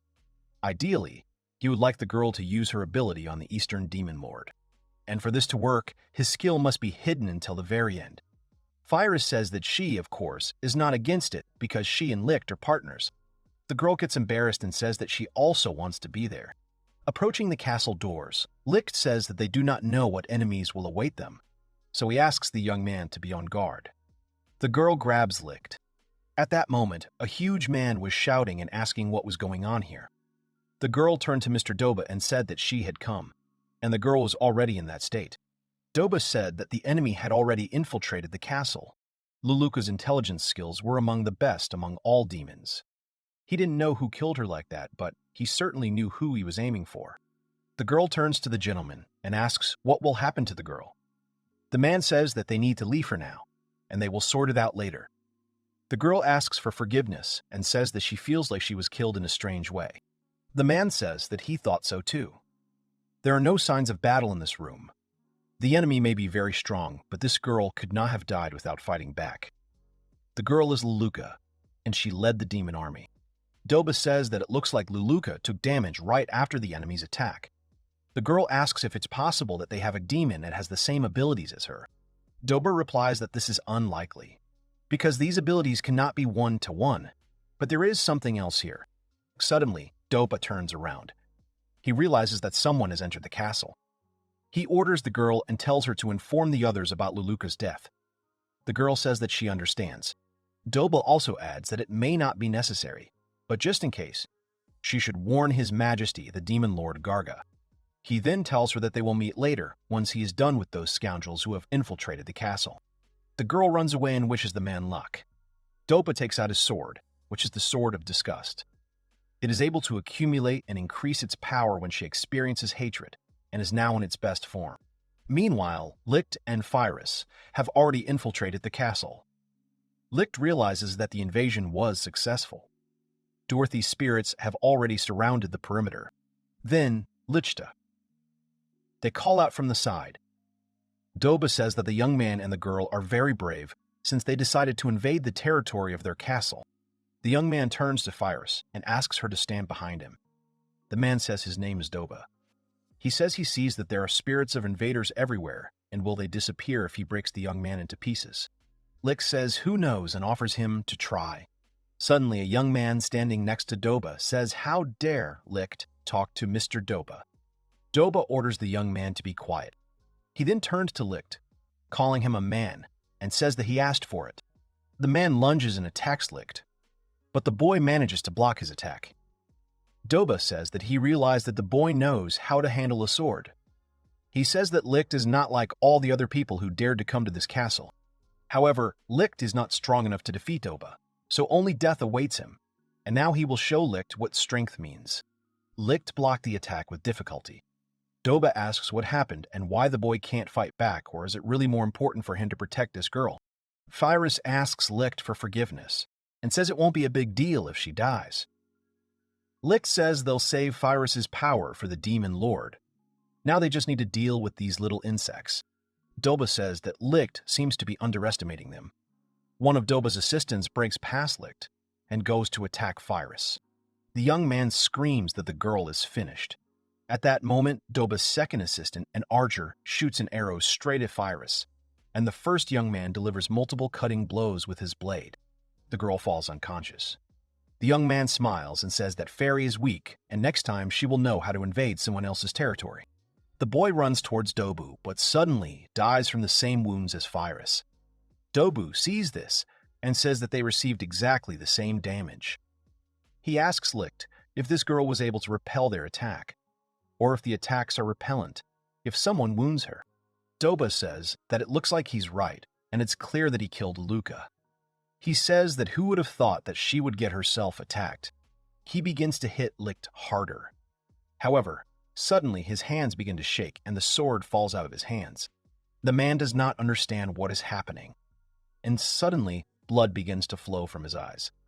The man falls to the floor. Lichte approaches Phyrus and uses his resurrection ability. The girl opens her eyes and apologizes to the boy for her death. Lichte says that it is his fault that he could not protect her, because after all, 3 opponents at once are too much for him. At this time, Doba, who was still alive, asked the young man what he had done. He asked if the young man had really used a strong poison for which there was no antidote. Lichte is about to tell him, but he says that if he tells Dobu about it, he will report it to his demon lord. He sighs and says that he can hide it as long as he wants. Lichte realizes that Iris's fairies must have poisoned him. Iris says that the fairies arrived much later than she thought. Lichte says that they need to join Rose quickly. The girl says that she understands. At this moment, a girl bursts into the room with the demon lord Gargi and says that she does not feel the soul of Lord Doba. Garga says he knows this, and replies that things have taken an interesting turn. In the castle of the Eastern Demon Lord, Garga sat on the throne. Doba, the commander of the general's army, was dead. Luluku was also gone. This time, the enemy came prepared. He thinks he's more worried about the fact that the other Demon Lord, Arya, isn't here. He needs to deal with the small insects first. He's realized over the past few hours that he's feeling the excitement of the battle ahead. Garga felt bored, killing every adventurer who dared to conquer his castle. He had thoughts of trying to take over the world, but he found it too much trouble. And anyway, beating up the weak was not his style. Day after day, the Demon Lord felt bored and melancholy. Such peacemaking days did not suit his seething blood at all. Garga felt bored, killing adventurers every time. Garga, who had too much free time, was offered an alliance. Instead of answering the letter, Garga decided to launch a magical attack. As expected after Garga's attack, his opponents responded in kind, thus causing hostility. Garga realized that he had finally found a suitable enemy for himself in the last 100 years. The girl asks the master if everything will be alright. If the Demon Lord is really being attacked by another Demon Lord, then perhaps it is the same one who died 100 years ago. Garga tells the girl not to worry. The great demon lord was buried 100 years ago, but she could not come back to life. He asks the girl to go and hide, because she should not fight. The girl says that she will fight them too, so there is no need for the demon lord to say such things. Garga says that if the girl stays with him, what should they do next? Because where's the guarantee that they will be useful? The girl says that maybe he is right. Garga asks her to wait. Suddenly a swarm of bats appears right above them. The girl screams at the gentleman to take care of himself, but the mice begin to fly right at her, and then they completely envelop her body. Garga sat on the throne all this time and watched as the mice devoured the girl's body. He then notices that the girl's body has been taken over. She walks towards his throne and begins to howl. Garga remembers her smiling face and then uses the demonic cut and executes the girl by cutting off her head. Rose comes out to him and asks if he is being cruel to his servant, and then says that, really, it is not for her to teach him. Garga looks at Rose and says that the vampire has come out. The girl says that her name is Rose. She also tells Garga that he will regret underestimating their demon lord. The man says he knows it. In any case, he wanted to fight her, not her protege. He says he'll deal with the girl quickly to relieve his boredom. He then looks at Rose and says that he realized that the girl also doesn't know where her demon lord is now. The girl says that Garga is just a bastard. Her fingers extend and attack the demon lord right next to his neck. He asks if the girl really thinks of turning him into her slave. She asks how he knows. Then she wonders if the demon lord Garga can read minds. She wonders how he can be defeated. The girl continues to attack him. Garga asks if the girl is going to give up. He was right that today will be fun today. He says it was in Rose's best interest to simply wait for her demon lord to arrive. The girl continues to attack him and asks him to be quiet. At one point, the girl trips and falls. Garga says how about giving up already, because he understands that Rose is not fighting at full strength. He says it's not in his interests to bully weaklings. Rose thanks him for his concern. The man steps right on the girl's body. He says that if she does not start fighting seriously, he will kill him. He asks not to upset him with such stupidity. The girl rises to her feet and says she understands. Then her eyes light up white and she transforms into a huge beast. Garga sees this monster and says that he will definitely be able to have fun now. He then thinks that he cannot read her thoughts because the girl acts solely on animal instincts. Rose attacks the man, but he repels her attack and grabs the monster by the neck. He pushes the monster away and tells it to disappear. He looks at his wound and says that the girl scratches just like a wolf. He uses his demonic slash ability and cuts off the monster's paw. Rose attacks the demon lord with her other paw, then sinks her fangs into the man's other arm. She injects him with venom with her fangs. Garga hisses and cuts off his own arm. He then uses his dark attack ability and hits Rose's fangs directly, causing them to break and sending Rose flying a long way. She has a hard time getting up, and Garga says that it looks like the girl is finished. He decides to finish her off and attacks her right in the chest, killing the girl. He looks at the girl's corpse and says that she is a troublesome opponent. Suddenly, Arya calls out to him and asks him if he had fun. Garga asks the girl when she got here. Arya replies that she has been here ever since he was playing with her Rose. She says that Garga was so hot that she even got a little jealous. Garga tells the girl not to worry, because that's just his manners. He doesn't look down on her. But the girl doesn't get involved in their fight. He wonders why.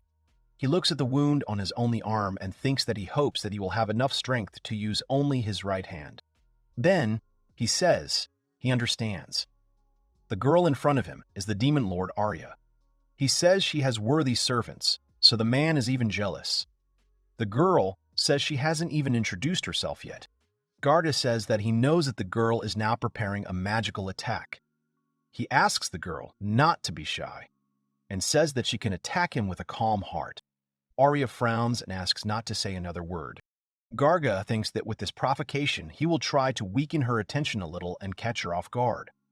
He thinks that it should work even if he is dealing with a demon lord. Arya says that Garga should heal himself, then asks why she doesn't just use healing magic. Garga really thinks she will fight the boy when he is in such a state. She says she is not that tactless. The man uses the healing beam ability to heal himself. The girl asks if he's ready to begin. Garga goes to attack and uses his demonic slash ability. Arya smiles a wild smile, and her eyes are shining. Arya uses her time-binding ability, and everything around her freezes. The girl calmly approaches Garga. He asks what is happening and why time has slowed down. Arya says Garga doesn't need to ask. He should just know that she controls time and space. She decides to demonstrate to him how her ability works, and cuts off Garga's finger. The man is surprised, because he didn't even notice what happened. He thinks that the girl really did have the intention to cut off his finger, because he felt it. In any other situation, he would have been able to dodge, but not now. Demon Lord Garga realizes that he can't even move. The attack is happening much faster than his thoughts. He can't even think of a counterattack because he doesn't even have a chance to dodge right now. He uses 2 spikes to attack, but the girl notices them in front of her face and says that he almost hit, and then slowly deviates to the side and the slowly passed. Garga realizes that he tried to launch 2 spikes to pierce her eyes, thereby blinding her for a time. The man asks if the girl really fully anticipated his attack and dodged it. He says that she has quite powerful kinetic vision. Arya replies that it is not like that at all, and that it is just the Demon Lord Garga being weird. Arya asks if he really didn't realize that in this space he couldn't move as he wanted. Garga realizes that he is in slow motion. Arya says that the man has finally realized. If he can escape this space, they can have a decent one-on-one fight, but that is an impossible wish. He realizes that he died the moment he showed his back to the girl. Garga says that in that case, he will have to kill her right here. Arya says that's exactly it. The man uses his demonic slash ability. Arya thinks that Lichte Company will be here soon, so she should finish this because she doesn't want her charges to see this. The girl instantly appears behind the man and uses her abilities, destroying the young man's body piece by piece. Suddenly, Lichte and Pyrrhus enter the room. The young man asks if the battle is really over and so quickly. Arya says they're a bit late. It's all over. Lichte says he's glad everything's okay, then sees Rose dead. Lichte looks at the dead girl in horror. Arya asks what the young man is fussing about, because he should resurrect her faster. The boy uses the ability to resurrect the dead. The girl regains consciousness when Arya strokes her face. Rose sees the Demon Lord, Lichte, and Pyrrhus, then asks what happened and where the Eastern Demon Lord is. Arya hugs the girl and tells her to calm down, because it's all over and the girl has defeated him. She says that the girl is great. Rose thanks her for the praise. Pyrrhus says that Rose got to him first after all. Lichte says that, by the way, Arya defeated everyone else too. Arya says that Tiss & Company handled most of them. They are her best when it comes to taking down enemies. Arya asks Lichte how it went, since it looks like the enemy wasn't weak even with Pyrrhus' support. The young man replies that he didn't reveal her ability until the very end, but it seems he overdid it a bit. Arya notes his excellent foresight, but he would hardly have fooled the Eastern Demon Lord with this trick, because he would have known about this ability. Lichte asks if this is really the case. Arya tells him not to worry because it happens. She shouts that everyone is great and that they will throw a feast today. After some time, Rose calls Lichte and says that she brought a fish. The young man thanks her for this. Pyrrhus asks him to help them too. That evening, they celebrated the victory over the Eastern Demon Lord and the revival of the Arya Demon Army. At one point, Dorothy calls Lichte and says that it is good that he tried in every sense today. The young man thanks her. He says he is terribly tired. Dorothy says it is obvious. Even though she was not in the castle, the screams could be heard even from the street. The young man replies that it is natural, because they fought to the death. Dorothy says it's good that they won. She really didn't think it would be so hard for them to do it. The girl then asks Rose how strong this Eastern Demon Lord is. The girl replies that he was able to predict all of her attacks, so she was unable to do much damage to him, but only suffered herself. Lichte says that he is strong. The boy then wonders how strong Arya is. Dorothy says to Lichte that if there was an Eastern Lord, there must have been a Western Lord. The boy says that there are rumors that a hero sealed him away long ago. The girl says that if they suddenly fight against him, then this time, she wants to see everything live. She says that if Lichte goes against him, it will all be over very quickly. The young man is against this fight. At this time, Arya, who had already become cheerful, invited Lichte to come over and have a drink. Dorothy looked at the young man with hopeful eyes. The young man said that he would not fight against him, and she should not even dream of it. After that, a drunken Arya pestered him, but that's a completely different story. After some time, in the castle of the King of Men, the men made a report to him. They said that there was still no answer from the elves. They thought that one should not expect a positive outcome. The king says that apparently only humans can be trusted. He says that he doesn't want to, of course, but they will have to ask for help from the country of Lichte. This is also a good chance to improve their relations. The king is confident that they will not ignore this unknown dungeon. The men say that this is what the king would expect. The king says that, in any case, they need to contact the king of Lichte. The servant suggests sending an ambassador in that case. The king says that Lichte is a rather closed country, and they will most likely send the ambassador back. In that case, Lichte places great importance on adventurers. He suggests sending his adventurers. The king thinks about it. The servant asks for forgiveness and says that it was a bad idea. The king says that it is an interesting idea. The king continues and says that it would be nice to hear the adventurer's opinion about this country. Perhaps he could become their ambassador in building relations with Lichte. The man says that they will have to carefully select the adventurers then. It may take a long time. The second man says that they will start selecting them right now. The next day, Arya asks Lichte if he wants to go to the human world. Lichte didn't hear what the girl just said and asks her about it again. The girl says that there is one interesting place in the human world. So doesn't the young man want to go there? Lichte sadly says that there is an interesting place. Okay, but it is that same terrible country. Arya does not understand why the young man behaves like this, and then tells Lichte not to worry. She says it doesn't matter because that country has nothing to do with the boy anymore. He understands that Arya is talking about the country of Lichte. He tried many times to become an adventurer in that country, but all attempts were in vain. Rumors were circulating that almost all the adventurers from that country were high-class warriors, but they were unable to confirm this information. Lichte has bad memories of that country. He asks what is in that country that Arya is so interested in. The girl winks and says that she still can't believe it herself. But just in case she wants to check again, is this the country of these people? Lichte says that he thinks so. Arya replies that the young man himself is not sure. Lichte asks if the girl wants to say that there is a possibility that the people of that country are actually demons. Arya says she's sorry to upset him.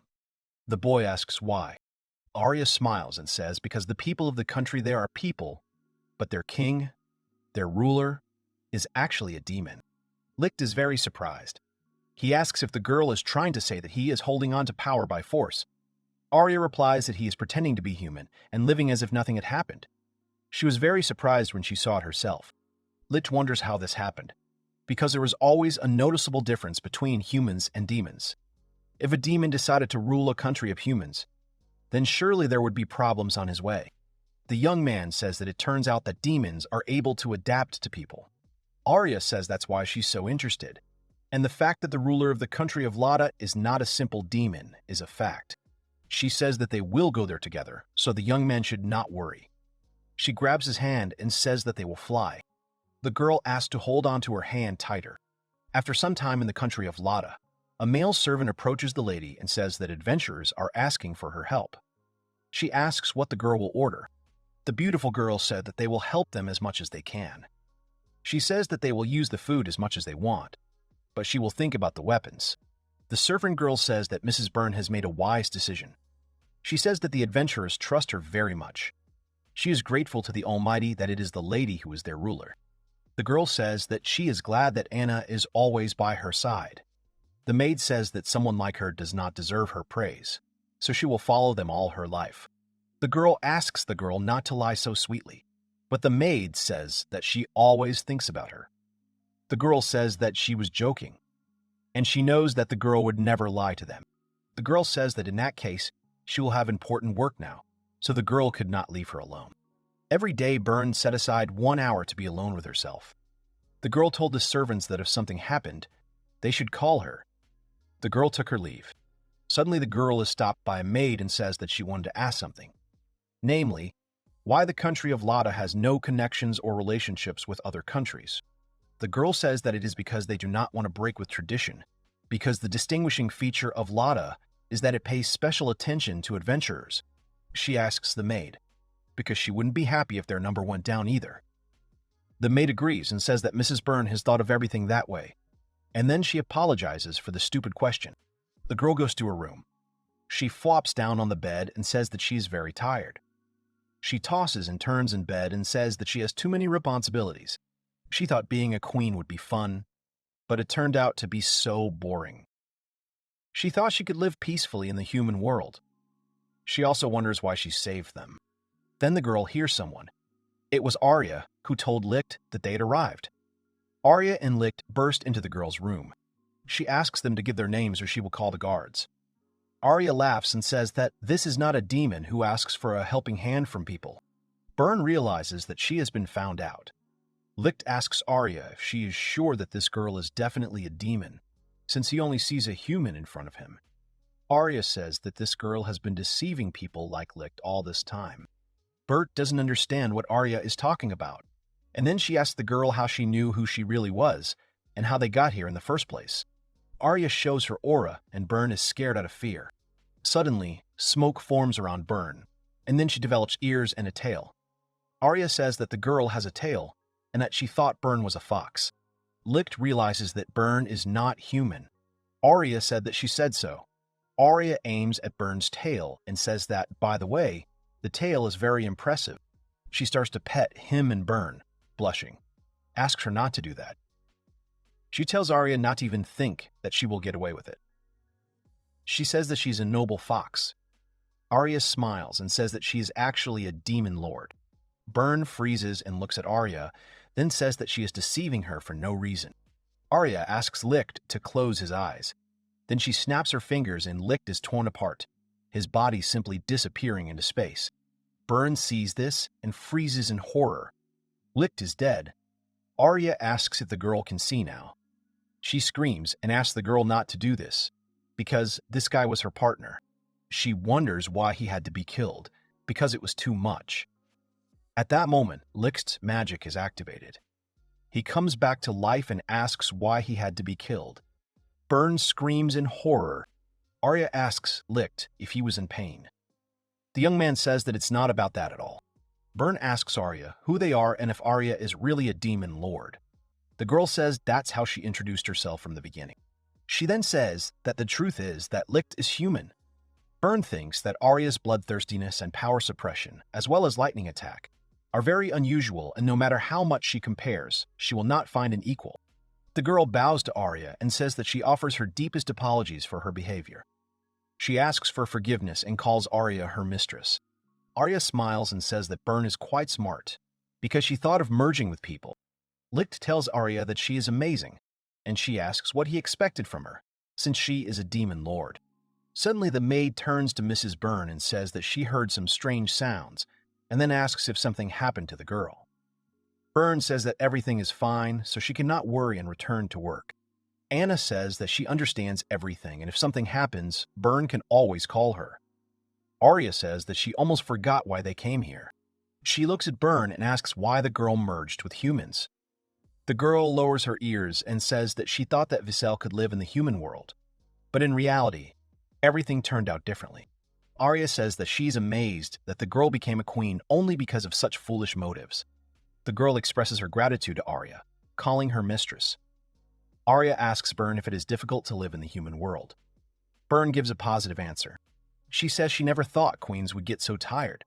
Arya says even a fool can understand that rulers have a hard job. However, she was surprised. Arya knew that some demons merge with people, but this is the first time she has seen a queen. Arya then asks if her teammates are hiding somewhere. Byrne says she thinks there are those in this country who hide from humans. She says that's just the kind of race they are. Lichte says he didn't notice it at all. Arya says that she wants to have connections with the human world, so would Byrne like to be her friend? The girl asks if that is really possible. Arya replies that it is possible, and foxes are a rare species. She asks if Lichte is okay with it. The boy says he is okay with it. He can't wrap his head around the idea of a demon lord having relationships with humans. Byrne tells them not to think so, but she feels nothing for humans, so she would never betray the demons. She asks if it's not too much trouble for Arya. Could she guarantee her safety? Arya says that Burn cannot worry about it and rely on her. Finally, the negotiations were over. Burn then turns to Lichte and asks why he didn't die from the Demon Lord's attack. Arya says that Lichte has an ability called Resurrection of the Dead. He can resurrect dead creatures and people.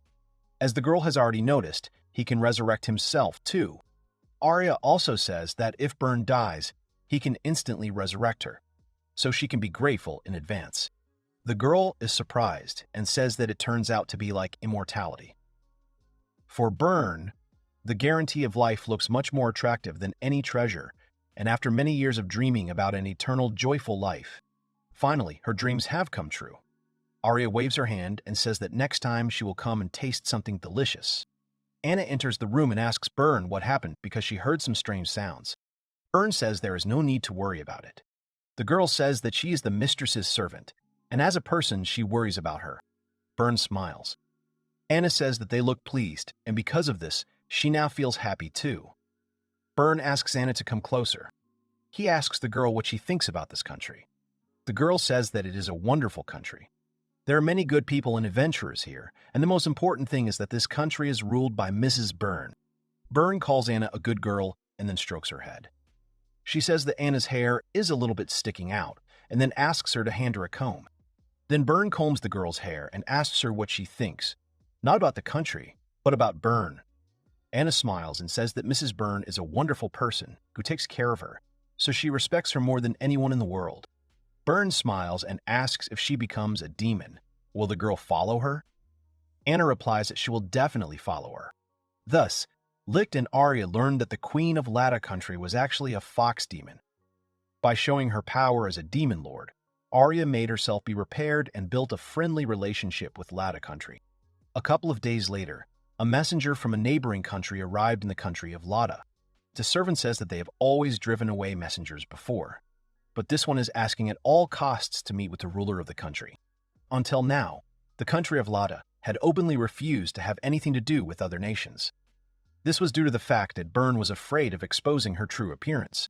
Burn asked the servant if the messenger had given details. The man answered in the affirmative.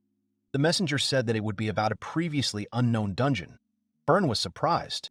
The servant continued and said that the dungeons also emit magic of such power that it cannot be ignored. The adventurers are now also talking about it. The girl curses. The servant asks about what the girl just said. The girl covers her mouth with her sleeve and says that she didn't say anything. Burn thought that this dungeon must be Dystopia, that is, the dungeon of the Demon Lord, and in that case, the neighboring country is their enemy. The servant asked Burn what she had decided. He said that of course they could have refused, but perhaps they would help them clear out this dungeon. Burn understands that if they refused, things would get worse at this rate. She also thinks that in another case, it would be better to kill all the adventurers of the neighboring country. Then, the Demon Lord might praise her. The girl says that she will meet with this messenger. Anna asks the lady if it is worth it to just go to meet him, and what will happen if the messenger is dangerous. The girl says that she is worried about the lady. Burn says that everything is fine. She says that even if the messenger attacks her, she will easily defeat him, and in her head, she thinks that human adventurers are just a piece of cake for her. Anna is happy and says that everything is as expected from the mistress. Burn asks if Anna can save her if she needs help. The girl clenches her fists and says that the lady can count on her. Burn covers his face with his sleeve and says what will happen if she just sends the adventurers straight into the dungeon and Ms. Arya clears them out herself. The messenger enters the back and joyfully says that he is very grateful to meet Her Highness. He says that he is an envoy from the neighboring country of Lysaga and also an adventurer. S.A. rank named Gate. The girl greets the young man and introduces herself, stating her name, Burn. The girl says that her servant has already reported the approximate gist of the conversation to her. She asks if the man wanted to discuss the unknown dungeon with her. The young man is happy and says that everything is exactly like that. He is glad that it will not take her much time. Burn asks if they really plan to enlist the help of his state. The young man laughs and says that Burn really does see right through him. He says that they sent 4 of their adventurers there earlier, but none of them returned. Gate says that there's probably a monster in this dungeon. If left as is, he fears that danger will await not only the human world, but the entire Earth as a whole. He says that at the moment many adventurers are discussing this dungeon, and he, as one of them, can assure the girl of this. Burn asks Mr. Gate if he is an adventurer. The young man says that he's been working as one for many years, but he feels that this case is unique. Considering the strength of the adventurers who did not return, it would be expected that something like a demon lord would live in this dungeon. It is said that there has been activity in the area of the Eastern Demon Lord recently. Burn asks if the boy means to say that there is a demon lord in dystopia. In that case, it is a very difficult opponent. Gate says that if this is truly a demon lord, he would not mind defeating him at the cost of his life. There is a sword in the saga that increases in sharpness proportional to the damage it deals you. If you make the most of it, you can probably compete with the demon lord. Burn thinks that even if that's the case, Lady Arya has Lichte, who can easily resurrect her. Although even this Gate won't be able to lay a finger on her. Burn says that in that case, she can rely on Gate, because she can trust his eyes. She says that she will provide them with some of her adventurers, even though there may be casualties. The man is very happy. He bows to her, hitting his forehead on the table, and says that he is very grateful to Queen Burn. The girl asks when they plan to attack the dungeon. The man says that preparations on their part have already been made. He says they can move out as Queen Burn orders. The girl says she will need a little time to prepare their fighters. The girl asks if this arrangement suits the man. Gate replies that everything is fine. He himself has spent a long time selecting adventurers who will fight side by side. Burn thinks that he will use the allotted time to report the entire conversation to Lady Arya. Gate says he's counting on Queen Burn's help and swears they'll definitely return victorious. The girl giggles and says she can't wait. Meanwhile, in dystopia, Lichte was approached by Dorothy and asked where he got the fruit from. The young man replied that he had received a gift from Iris and Tis when he came to visit them. He says he won't eat it all, so he'll share it with the girl. The girl says he figured it out quickly. In that case, she suggests he eat it together, because she won't eat it all by herself. Dorothy says that enemies don't come after all. Her ghosts are scouting the area, so she doesn't have much to do. At first, they carefully walked around the entire dungeon, but there were no enemies anywhere. So lately, they have no work at all. Lichte says that, on the other hand, this dungeon was originally monster-free. Lichte, on the contrary, likes to live in peace. The girl says that she also likes a quiet life. Constant battles can quickly tire you out. Dorothy even thinks that while they are resting, Rose does everything for them. The girl says she wanted to help Rose recently, but she said everything was fine and refused. Dorothy thought it was some kind of work that they couldn't do. Lichte says that Dorothy is a vampire, so he has no idea what kind of work there might be. Dorothy even suggests that Rose is avoiding them. This upsets her. Lichte says that Rose is not the type to hate them so easily, so he asks Dorothy not to worry. The girl asks if Lichte has really become that friendly with her. The young man answers that he is not sure himself, but perhaps she does not like him. Lichte says he has a good relationship with Fairy. Dorothy calls Fairy strange and says she hasn't really talked to her. By the way, she doesn't really leave her room. The girl asks if she can come in. Lichte says that she thinks she has a lot of free time lately, so Dorothy might drop by, and Phyrus would be happy about it. The next moment, Arya bursts into the room, kicking down the doors. She rejoices and shouts that people are gathering to cleanse dystopia, so everyone should get ready. Lichte becomes visibly nervous, and then asks if the humans are really going to attack them. Arya replies that she feels like they are just going to their deaths. The girl says that according to proper information, they intend to destroy dystopia. Lichte is surprised and asks if humans really don't know fear at all. He then asks the girl where she got this information from. Arya replies that Burn reported everything to her. Apparently, Lasaga's country decided to enlist her help. Lichte says that Legas's country is very persistent. Apparently, Lichte has not yet managed to completely forget about the country that expelled him. Arya, meanwhile, says that, unfortunately, she's not yet managed to find out the exact number of enemy troops, so she asks Lichte because he should know something, because he used to live there himself. Lichte thinks and says that even though the girl says so, all he knows is that there are very few female adventurers there. Arya asks Dorothy and says that maybe the girl knows something. The girl apologizes and says that she was there too long ago, and it is difficult for her to remember useful information.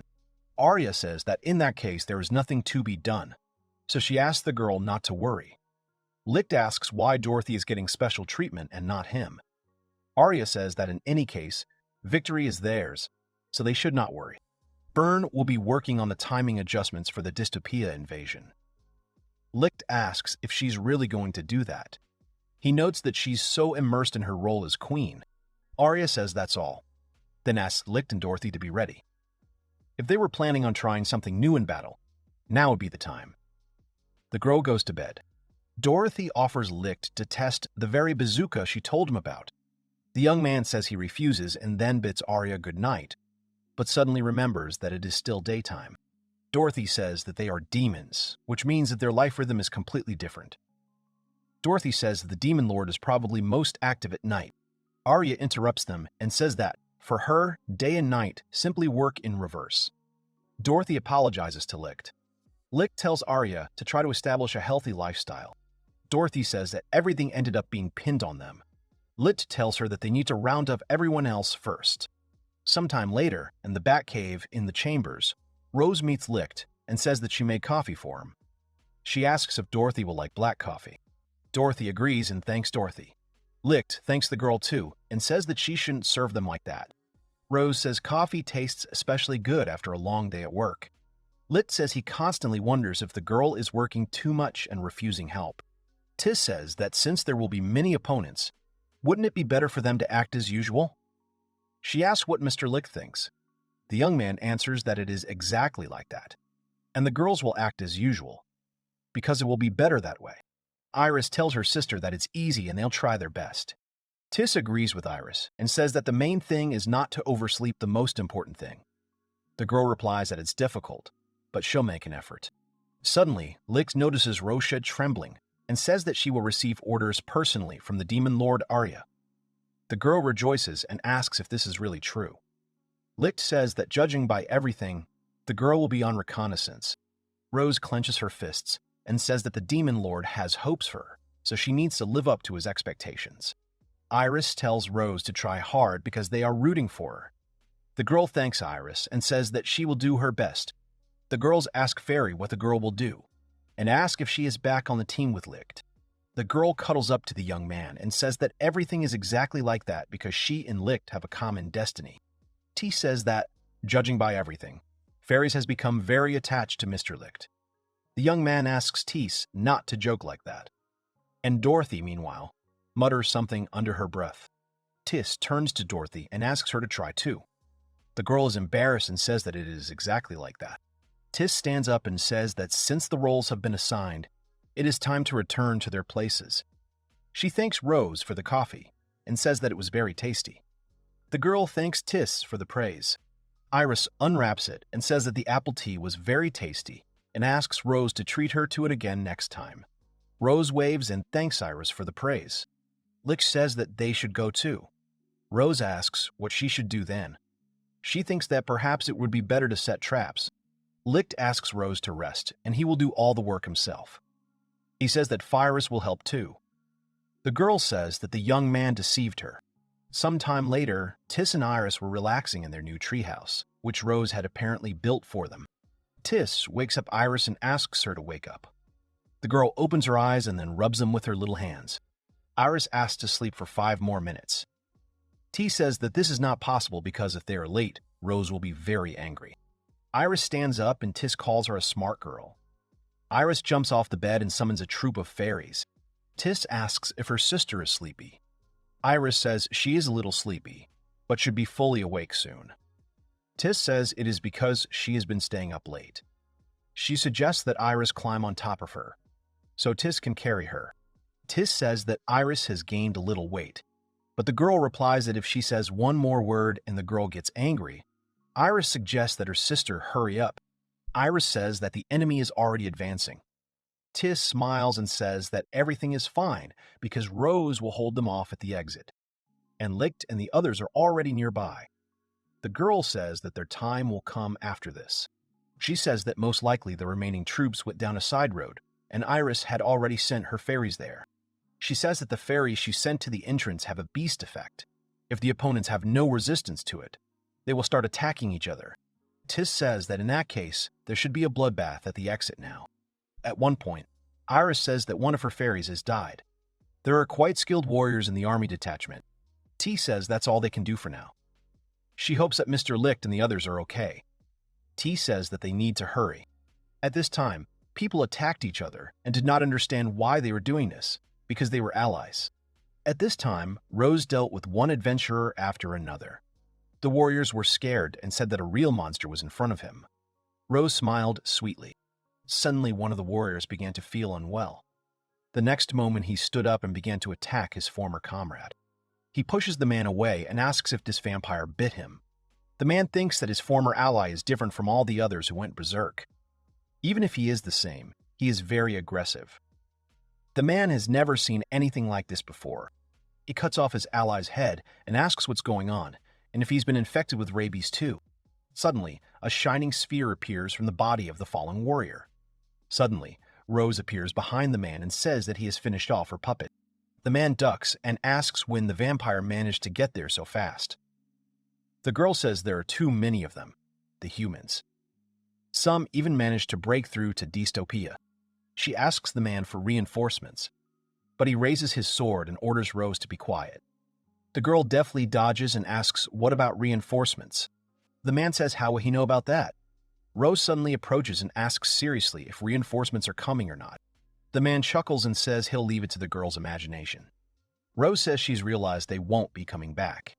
In that case, she can leave this place. The man realized that if this continued, they would be dead.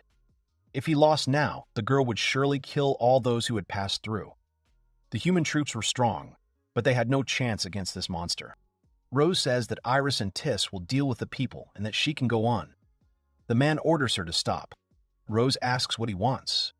The man tells her not to dare ignore her opponent because she's destined to die. The girl says that she feels the opposite, that a man will die today. A glowing sphere penetrates his body. Suddenly, his whole body shook and he fell to his knees, his eyes clouded over. Rose sighs because the man is no longer a tenant. Lichte and Firis were walking through the tunnels of dystopia. Suddenly, they saw people in a distance. Lichte realized that they had gotten inside. The boy asks the girl to be on guard. Firis replies that she understands. The girl asks if the boy can fight one-on-one.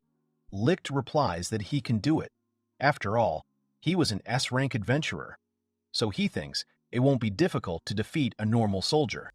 Suddenly, Firis asks to look at the man in front. It was Gate. Lichte says that he had seen this soldier before. His name was Gate. Firis asks if this man is famous for anything.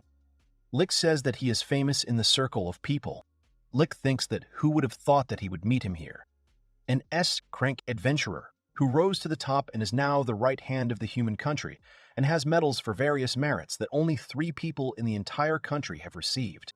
It would not be an exaggeration to say that everyone in Lesage knows him. If you compare him to Lichte, Lichte is just a small fish, and Gate is a shark. Lichte turns to Firis. The girl says she understands. She steps forward. Gate wonders what this little girl is doing here. It is also strange that she approaches him completely unarmed. The girl asks if the boy will come closer. Firis tuts to herself. Then she pulls a dagger from under her skirt and attacks Gate directly. Gate thinks she's aiming for the heart, but she's actually aiming for the gun. Gate kicks the girl and knocks the weapon out of her hands with his foot. He twists her arms and wonders what's wrong with her because she's too weak. He turns to Lichte and asks what the guy is up to here. Why does he say that he has seen him somewhere before? He says that Lichte is a man, and then asks what he is doing here. Then he asks the young man to give his name, but Lichte replies that, who knows? He grabs the dagger that Firis dropped and heads straight for the man. Gate snatches his dagger and grabs his arm. He says he has a question for both of them, so he will make them answer all the questions. Gate takes a rope and ties up Lichte and Firis. Lichte asks Firis if she is okay, and the girl answers in the affirmative. Gate takes the dagger and says he has his first question, then stabs Lichte in the shoulder. He asks the first question and says what this place is. He was supposed to be at the entrance to the dungeon, but at some point he ended up here. The second question he asks is who Firis and Lichte are. He pays special attention to Lichte and says that he's seen him before in their country. He demands to know why the boy is there. Then Gate suggests that the boy is in pain and has no time for his questions. He says that if you were a normal person, he would be vomiting from the pain and begging him to stop. Then he says that he really overdid it, because Pyrus is also silent. He smiles and says that a normal girl would have burst into tears long ago if only they would leave her alone. He turns to Pyrus and says that she has a question for her, so he is giving her time. He grabs her hair and thinks that she has gone crazy because of fear. He asks Pyrus if she can hear him. Pyrus turns to look at him with a terrifying gaze. Gate lets go of her hair and then yells at her to answer his question, and he asks Lichte who he is. Then Rose bursts into the room and shouts the names of Lichte and Pyrus. Rose screams that Gate is finished now, and then she charges and kicks the man in the chin. Lichte is surprised that Gate is now paralyzed. Rose was able to defeat him with one blow. The girl rushes to Lichte and says that she was very worried. Lichte asks the girl to untie the rope. Rose starts to cry and says, apologizing, that she didn't make it in time and that it was because of her that he was injured. She says that the Demon Lord ordered her to check on Lichte, but she was too slow. The young man says that everything is fine now, so he asks the girl to calm down and untie them. After some time, Pyrus apologizes to Lichte for being completely useless. The young man asks the girl not to take it to heart, because he was the one who couldn't do anything. The girls then notice Lichte's wound. Pyrus tells them to go to her room and she will treat the wound. Rose tells Lichte that she will take them there. The girl throws the boy onto her back and tells him not to worry. She has already cleared out all the other enemies. Lichte asks if the girl really doesn't need to stay here any longer. Rose replies that the bats told her that they no longer hear human sounds. Faryeh says that's not interesting. At this point, Arya says that as she thought, Iris and Tis have already done everything for her. She walks down the corridor, which is filled with corpses. The girl says that there are too many people and cleaning will be quite difficult.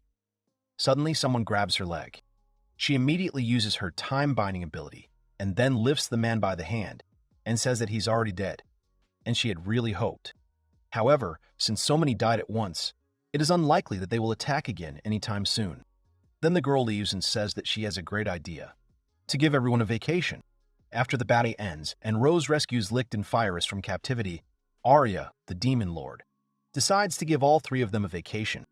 The heroes are sitting in the headquarters in the middle of the sea and discussing the good news about the vacation over lunch. Lichte is genuinely surprised that Arya decided to give it to them. He is very pleased that he can now relax. Rose listens to him attentively.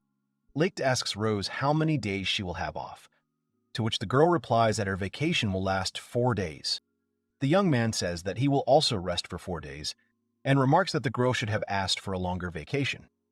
Rose blushes a little and asks Lichte to listen to her. Lichte asks in surprise what happened. You can tell from his face that the hero does not know what words to expect from his interlocutor. Suddenly, Rose says she would like to fly home for the holidays. After these words, silence reigns in the dining room. Lichte is very surprised to hear the word home from Rose. The young man asks again if he heard it right when he heard this word, to which the girl says that he understood everything correctly. The hero finds it very difficult to believe that Rose just said the word home. He remembers that he has never heard her say it before. Lichte gently reminds Rose that she has been dead for 100 years and that her home may no longer exist. Rose says that she understands this, but adds that she wants to check if this is true. Rose also adds that for vampires, 100 years is not such a big number, since they live quite a long time. The girl excitedly says that she is sure that her parents are alive. Lichte is a little surprised and does not know how to answer. Lichte continues to speak confidently. He shares with the girl that it would be very good if this were true, since they would certainly be happy after so many years of separation. Rose is even more inspired by this speech.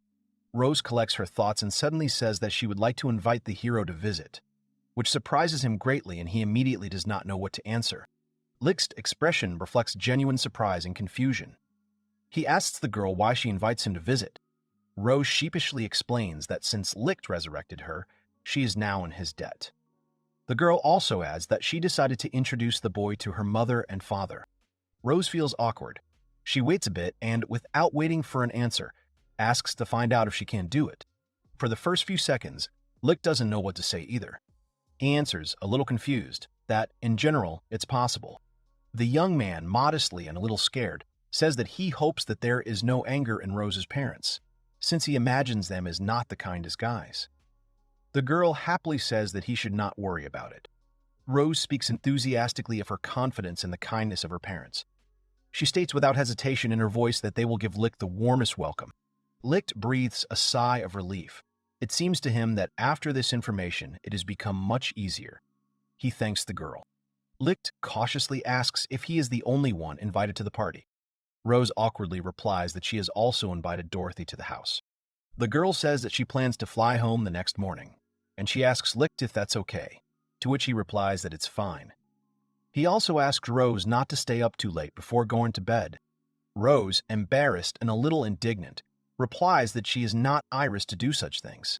The next morning, Lichte, Dorothy, and Rose fly to the latter's home, carried by small bats attached to the children's backs. Lichte dejectedly asks Rose if there is no other way to get there. Dorothy responds in surprise that if they were to travel to their destination by land, it would take much longer than flying. Lichte quietly says that he understands, but there is some displeasure in his voice. Dorothy, humming something, remarks that Lichte is simply afraid of heights, and that if he gets used to it, the boy will fly much easier. Lichte notes with displeasure that she has gotten used to flying somehow suspiciously quickly. Dorothy decides to change the subject and suggests talking about something else. Lichte asks what you can even talk about on a flight. The girl, looking at the other, replies that she would like to know more information about Rose's childhood. Lichte adds that he would also be interested in learning more about it. Rose smiles and modestly answers that she cried a lot as a child. She remembers how her mom and dad always spoiled her because of this. She clearly remembers a lot after the question and looks thoughtfully into the distance. Lichte notes that he also remembers the last time Rose cried and that it was very recently. The girl is very embarrassed and says that it was because Lichte was very badly injured. As they fly and talk, Rose notices that, unlike her, Dorothy never seems to cry. In response, the other girl says that she used to cry often because of the mentor who took her as an apprentice when she was a child. Dorothy also says that now she and her mentor remember this time with a smile, as these memories have long since become warm for both of them. Lichte says that it seems to him that the girl had a very difficult time before.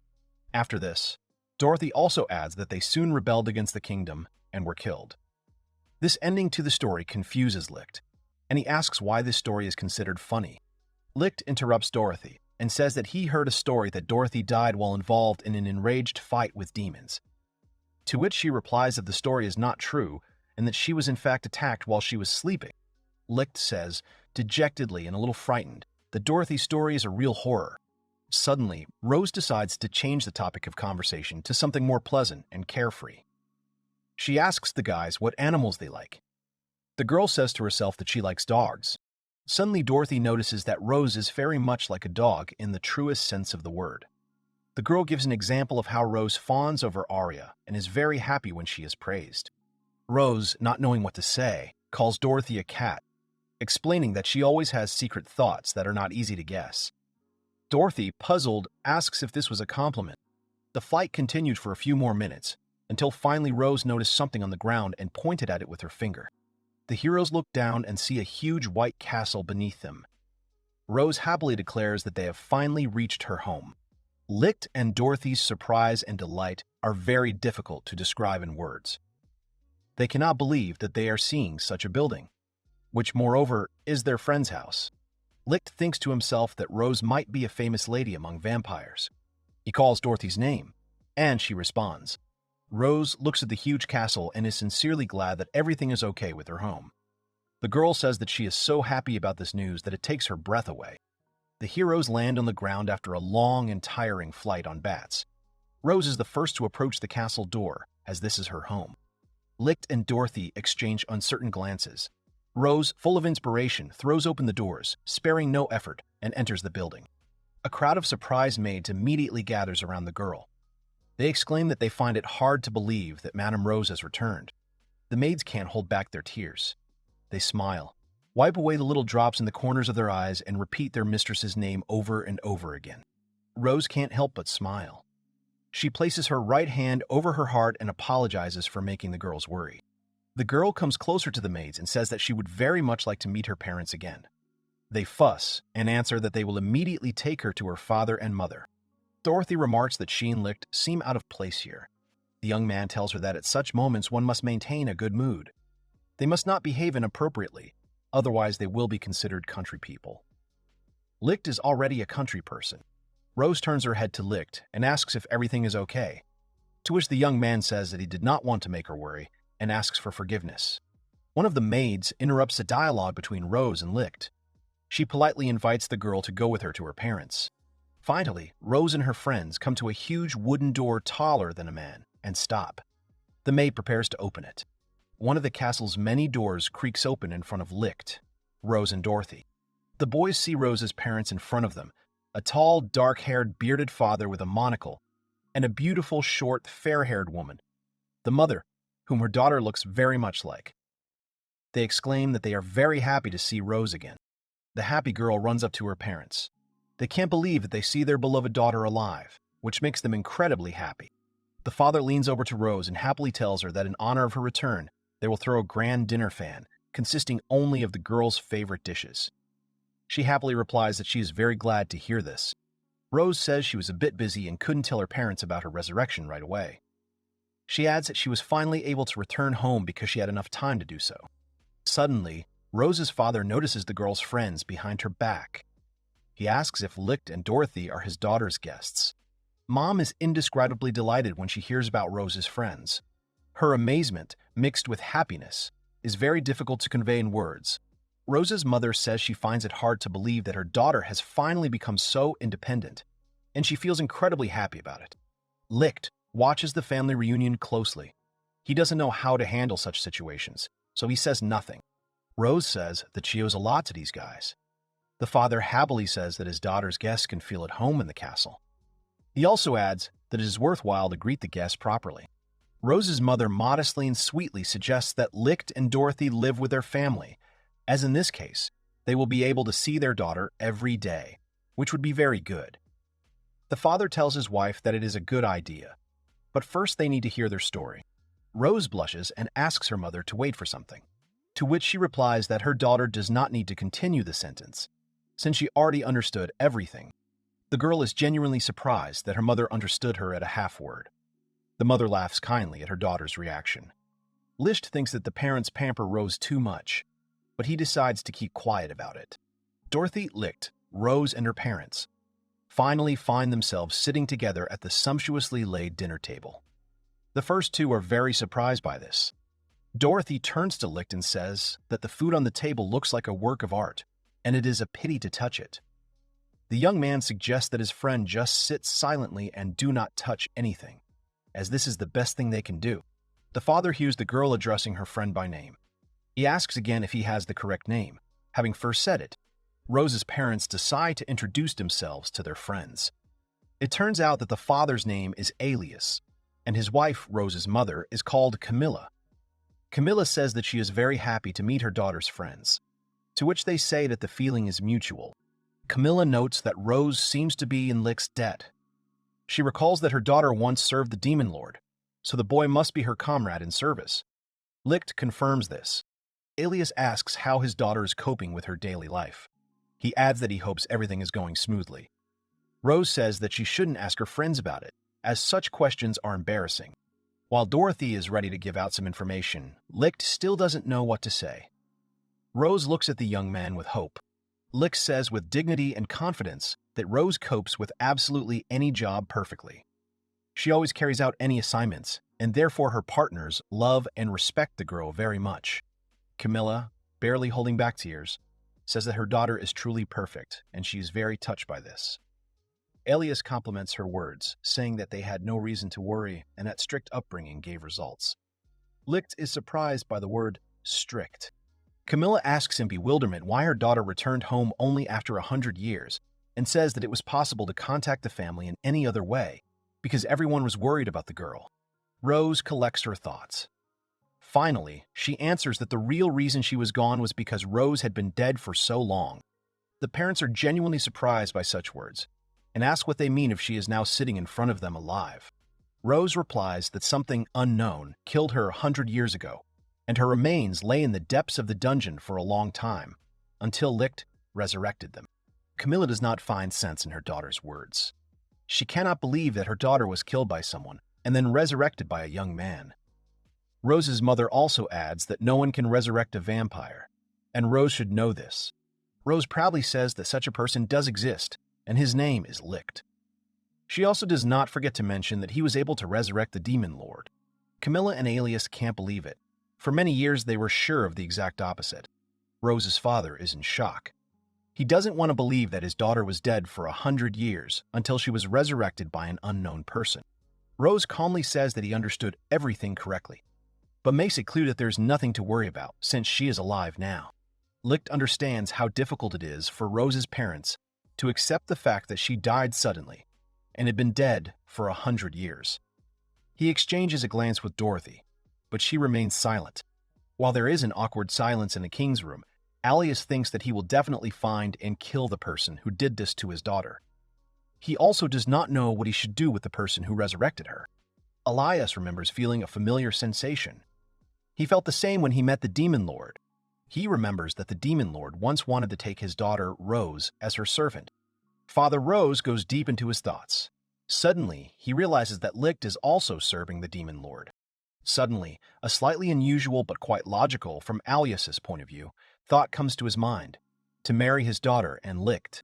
Father Rose pulls himself away from such thoughts, considering them two hasty conclusions. He turns to Lichte and says that he does not know how he can thank the young man. Elias decides to think about how he can thank the young man. He understands that it will take a decent amount of time, so he asks Lichte to wait. The young man replies that there is nothing wrong with that. Dinner with the family finally takes place after 100 years. Alias knows that the conversation has become too heavy, so it is better to replace it with food. He encourages the guests not to be shy and to start eating. The guests and Rose's parents are still sitting at the set table. Alias turns to Lichte and asks his forgiveness for the fact that the young man had to go so far. The hero replies that there is no need to apologize for this, because he himself does not see anything terrible in this situation. Father Rose, holding a glass in his hand, calmly says that he never ceases to be amazed when listening to the young man's story. Elias says that he finds it very difficult to believe that Lichte was able to resurrect not only the Demon Lord, but others as well. Lichte, hearing about the Demon Lord, decides to ask how Rose met Arya in the first place. Elias replies that it seemed to him that vampires and demons almost never got along with each other and were always enemies. Father Rose says he will never forget the day he met the Demon Lord. He also says that their entire family is indebted to Arya. The man recalls how the Rose family was then surrounded by more than 100 vampire hunters. Alias and Camilla fought as best they could, but were unable to do so for long. Rose's parents begged the hunters to at least spare their daughter, but they did not want to listen to the vampires. Hearing this, the hunters began to specifically target and attack Rose. Lichte realizes that this is probably when the Demon Lord came to his aid, and Alias confirms his assumption. The man recalls that as the hunters continued to attack Rose, the Demon Lord suddenly appeared behind them. At first, Rose's parents thought that she was joining their enemies, but suddenly Arya began to attack the hunters. Lichte, hearing this story, says that he understands Arya. He seems very sincere when he says this. Alias continues to speak. He remembers what the Demon Lord looked like. Father Rose says that suddenly Arya did something unusual. The man says he remembers how suddenly, in one moment, all the hunters were lying dead on the ground. The whole area was littered with bodies. Alias says that the entire family was very surprised that the Demon Lord saved her opponents, the vampires. He adds that he did not know what Arya's intentions were. The man says that after this incident, the Demon Lord became a real hero for little Rose. The puzzle begins to fit together in Lichte's mind, and he understands why Rose is so devoted to and respectful of Arya at this moment. The boy decides to ask what happened after the Demon Lord fought off the hunters and saved Rose's family. Alias replies that they thanked Arya, of course. To this, as Alias remembers, the Demon Lord responded by asking for one favor in return for her help. She wanted Rose to become her comrade. Lichte says that such an action really suits Arya. Elias continues, saying that he and Camilla were worried since it was their only daughter that was being discussed. But Rose bowed to Arya and agreed to be her comrade. Lichte thinks with peace that the Demon Lord was able to discern talent in little Rose. The man says that the family has always respected Rose's choice, so no one objected to her decision. He also adds that he still considers the family's decision to be correct. The young man confirms this with a smile on his face. Alice decides to ask how Lichte is connected to the Demon Lord, and mentions that he remembers that humans have always been at odds with demons. Lichte's face immediately darkens after the question. He is silent for a short time and soon answers that his act is revenge on people. The man is genuinely surprised by this answer. Lichte says that he hasn't even told Arya about the motive for his actions. The young man explains that he cannot forgive humans after they so mercilessly drove Lichte out of his world. Lichte says confidently that he will not back down from his people under any circumstances. His face radiates pure confidence. Alias realizes that Lichte's reason for helping the Demon Lord was indeed compelling. The man decides to ask the boy if he can help him, but he doesn't have time to do so because Rose interrupts him. She approaches Lichte from behind and asks with great interest what is so important that her father is talking to the young man about. Alias replies that he and Lichte are talking about old times and asks the young man to confirm this, to which he agrees. Rose says she understands and apologizes for interrupting the conversation. Rose says goodnight to her father and Lichte, and, tired after the long flight, slowly goes to her room to go to bed.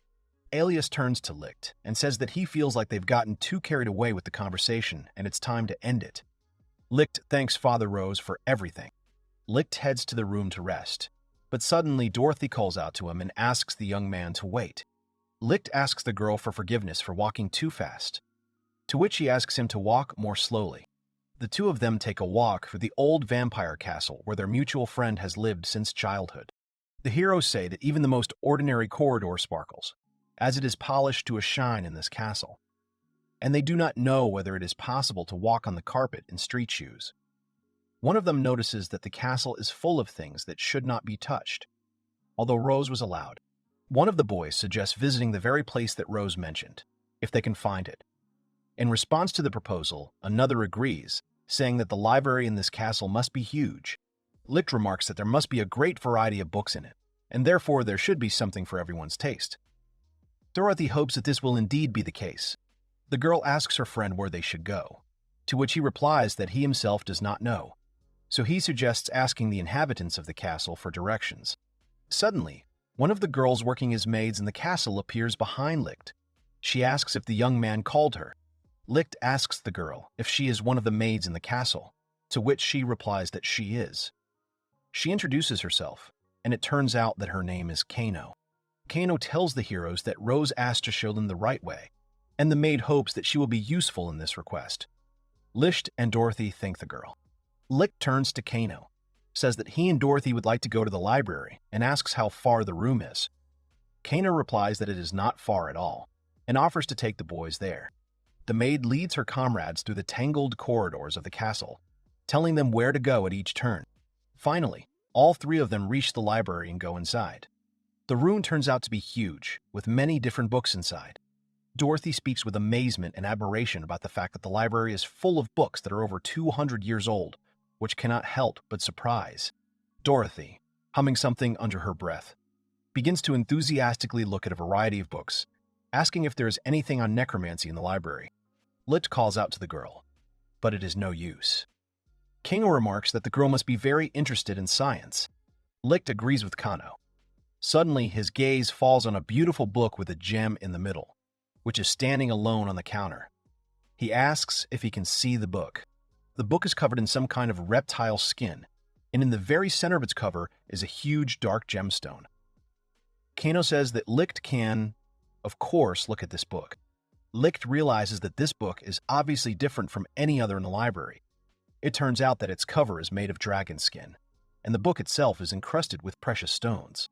He slowly picks up the book and examines it. The young man does not know what to expect from its contents. He opens the book and sees something he never expected to see in it. The book contains many photographs of Rose, from those where she is still a child, to those in her later years. Lichte realizes that this album is about Rose's coming-of-age story and looks at it carefully. Kano is in a rush to find out Lichte's opinion about the photo album. She's very excited and genuinely interested in his thoughts. Kano remembers how long ago her mistress Rose was very cheerful and restless and constantly ran after the maids. Lichte is surprised and laughs that Rose also once had such a period in her life. Kano recalls that when Rose was injured, The entire castle was in an uproar as everyone in it was worried about her condition. The maid says that she likes the calm and reasonable Rose of today, but she also likes the past version of her. Suddenly, Kano stops and apologizes for saying such things. Lichte replies that it's okay. He sees another series of photographs and asks if they are from that time. Kano says the boy is right, and one of them shows Rose getting sick, and another one shows her sleeping. Lichte realizes he can learn a lot. Suddenly, while Lichte is looking at the photographs and thinking about Rose, Kano speaks to him, breaking the boy out of his thoughts. She hands the hero a camera and says that she would like to see Rose working for the Demon Lord, hinting that next time Lichte should capture the moment. Kano also adds that he naturally should not do anything for free, and for such a thing the young man will definitely receive a reward. The maid begins to enthusiastically ask what he needs, mentioning people's money and treasures. Lichte, fussing, replies that he needs nothing. Kano, surprised, asks if he's sure about what he's giving up, and asks him to think about it. Lichte asks if he just wants to capture Rose at work. Kano happily says that the young man understood everything correctly and she is counting on him. The maid asks to take at least 1,000 photos. She also adds that Rose's parents will also be very happy about this. Lichte is surprised by the word 1,000. Lichte says that 1,000 photographs are too many, to which Kano says he will give a kilogram of gold for one. The young man offers to give all the gold to Rose, as she knows exactly what to do with it. Suddenly, Dorothy bursts into the conversation, happily declaring that she has found a very interesting book. Dorothy says that thanks to the book she learned a lot of new valuable information, and also casually adds that she would pay absolutely any amount for such a book. Lichte looks at the book and realizes that it is written in symbols he has never seen before. He says that he does not understand anything. The young man asks Dorothy if she understands anything that is written in the book. The girl replies that of course she understands the content of the book, but it requires certain knowledge. Dorothy happily says that in order to read such a book, it is enough to have the knowledge gained from the school curriculum. Dorothy quickly reads books one after another. She puts the one she has finished next to her, happily declaring that they will be put away later anyway. Lichte is surprised by the girl's reading speed.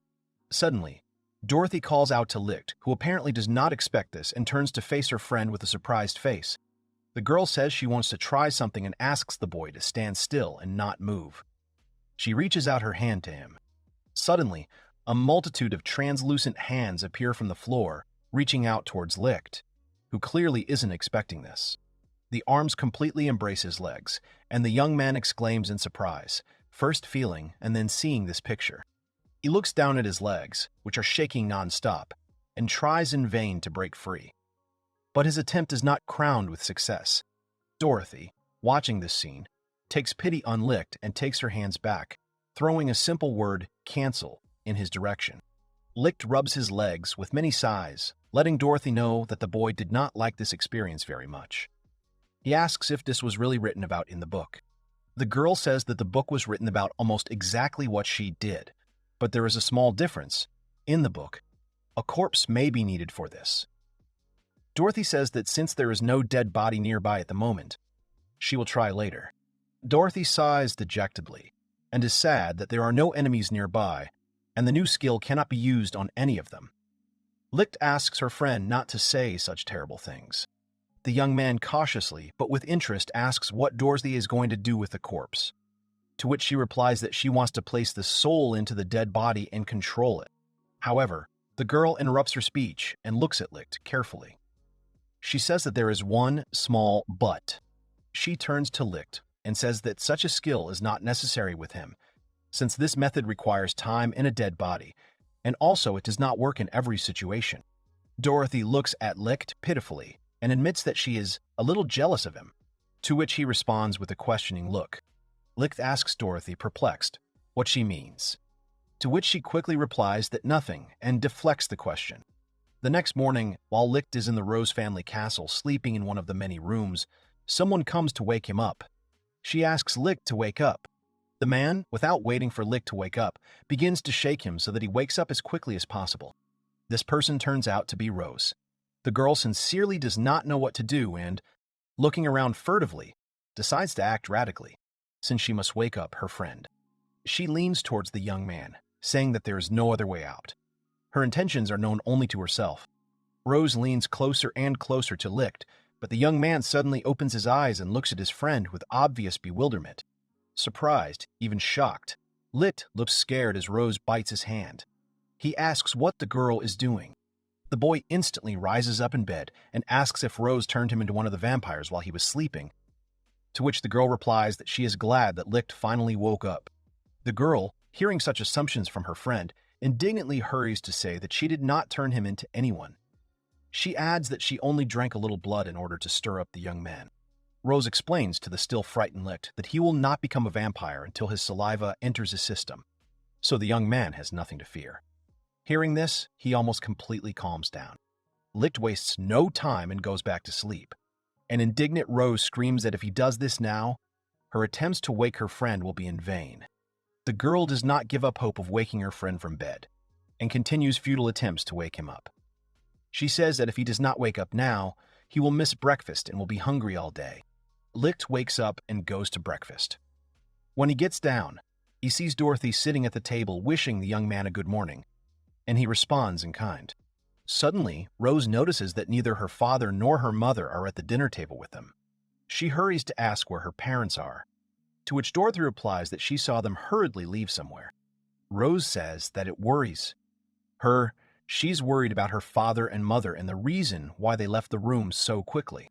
Lichte says that Rose shouldn't worry too much and take things too seriously. He adds that maybe they just want to throw a surprise party to celebrate their daughter's return. Rose hopes that's the case. Dorothy reproaches Lichte for being too optimistic and says that it could have been enemies who suddenly showed up, so there is no need to be so enthusiastic about the departure of Rose's parents. Lichte remarks that if they had been attacked, the castle would hardly have been so quiet. Rose happily agrees with him and says that it sounds quite logical. Dorothy wants to say something, but their conversation is interrupted by a maid running into the dining room. The maid runs into the dining room, throwing open the doors, indicating that uninvited guests have arrived in the castle, which naturally is very bad. Dorothy, Lichte, and Rose turn in fear to look at the bustling maid and realize that something definitely bad has happened. Lichte, Rose, and Dorothy fearfully ask the maid what uninvited guests have decided to visit the castle. The maid, very much fussing, quickly says that the castle was attacked by vampire hunters. 3 people. Rose clarifies the number of hunters, receiving the same answer as before. There are 3 of them. The maid continues to say tensely that other maids have gone against the hunters. It is clear from her that she is worried about them.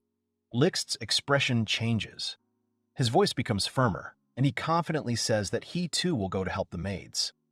The young man is more serious than ever. The same can be said about his friends. They also decide to go with Lichte to help the other maids. Lichte, Rose, and Dorothy run out of the dining room and run through the castle's many corridors in a hurry, while a group of kids watches them from around the corner, clearly plotting something. The young man in black clothes, his face covered, looks extremely unsure. He turns to his partner, whose name is Alf, and asks him if he's sure of his actions, knowing that it is quite dangerous to carry out his plans. The young man with wavy hair, the one called Alf, says that he will not give up on his plan under any circumstances, as he has been promised a generous reward for it. He tells his partner that if they complete the task, they will not have to work for a long time. It turns out that the guy in black is called Wait.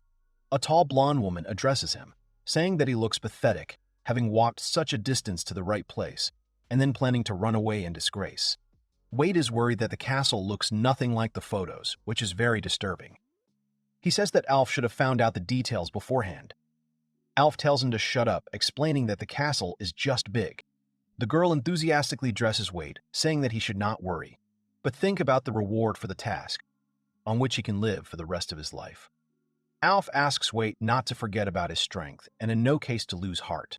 Wade calms down a little, agrees with the guys, and asks for forgiveness from his partners, the Alphas and the girl, whose name turns out to be Renee. The group decides to proceed according to plan. It turns out that their plan is to attack from 3 sides, so that the enemy has little chance to dodge.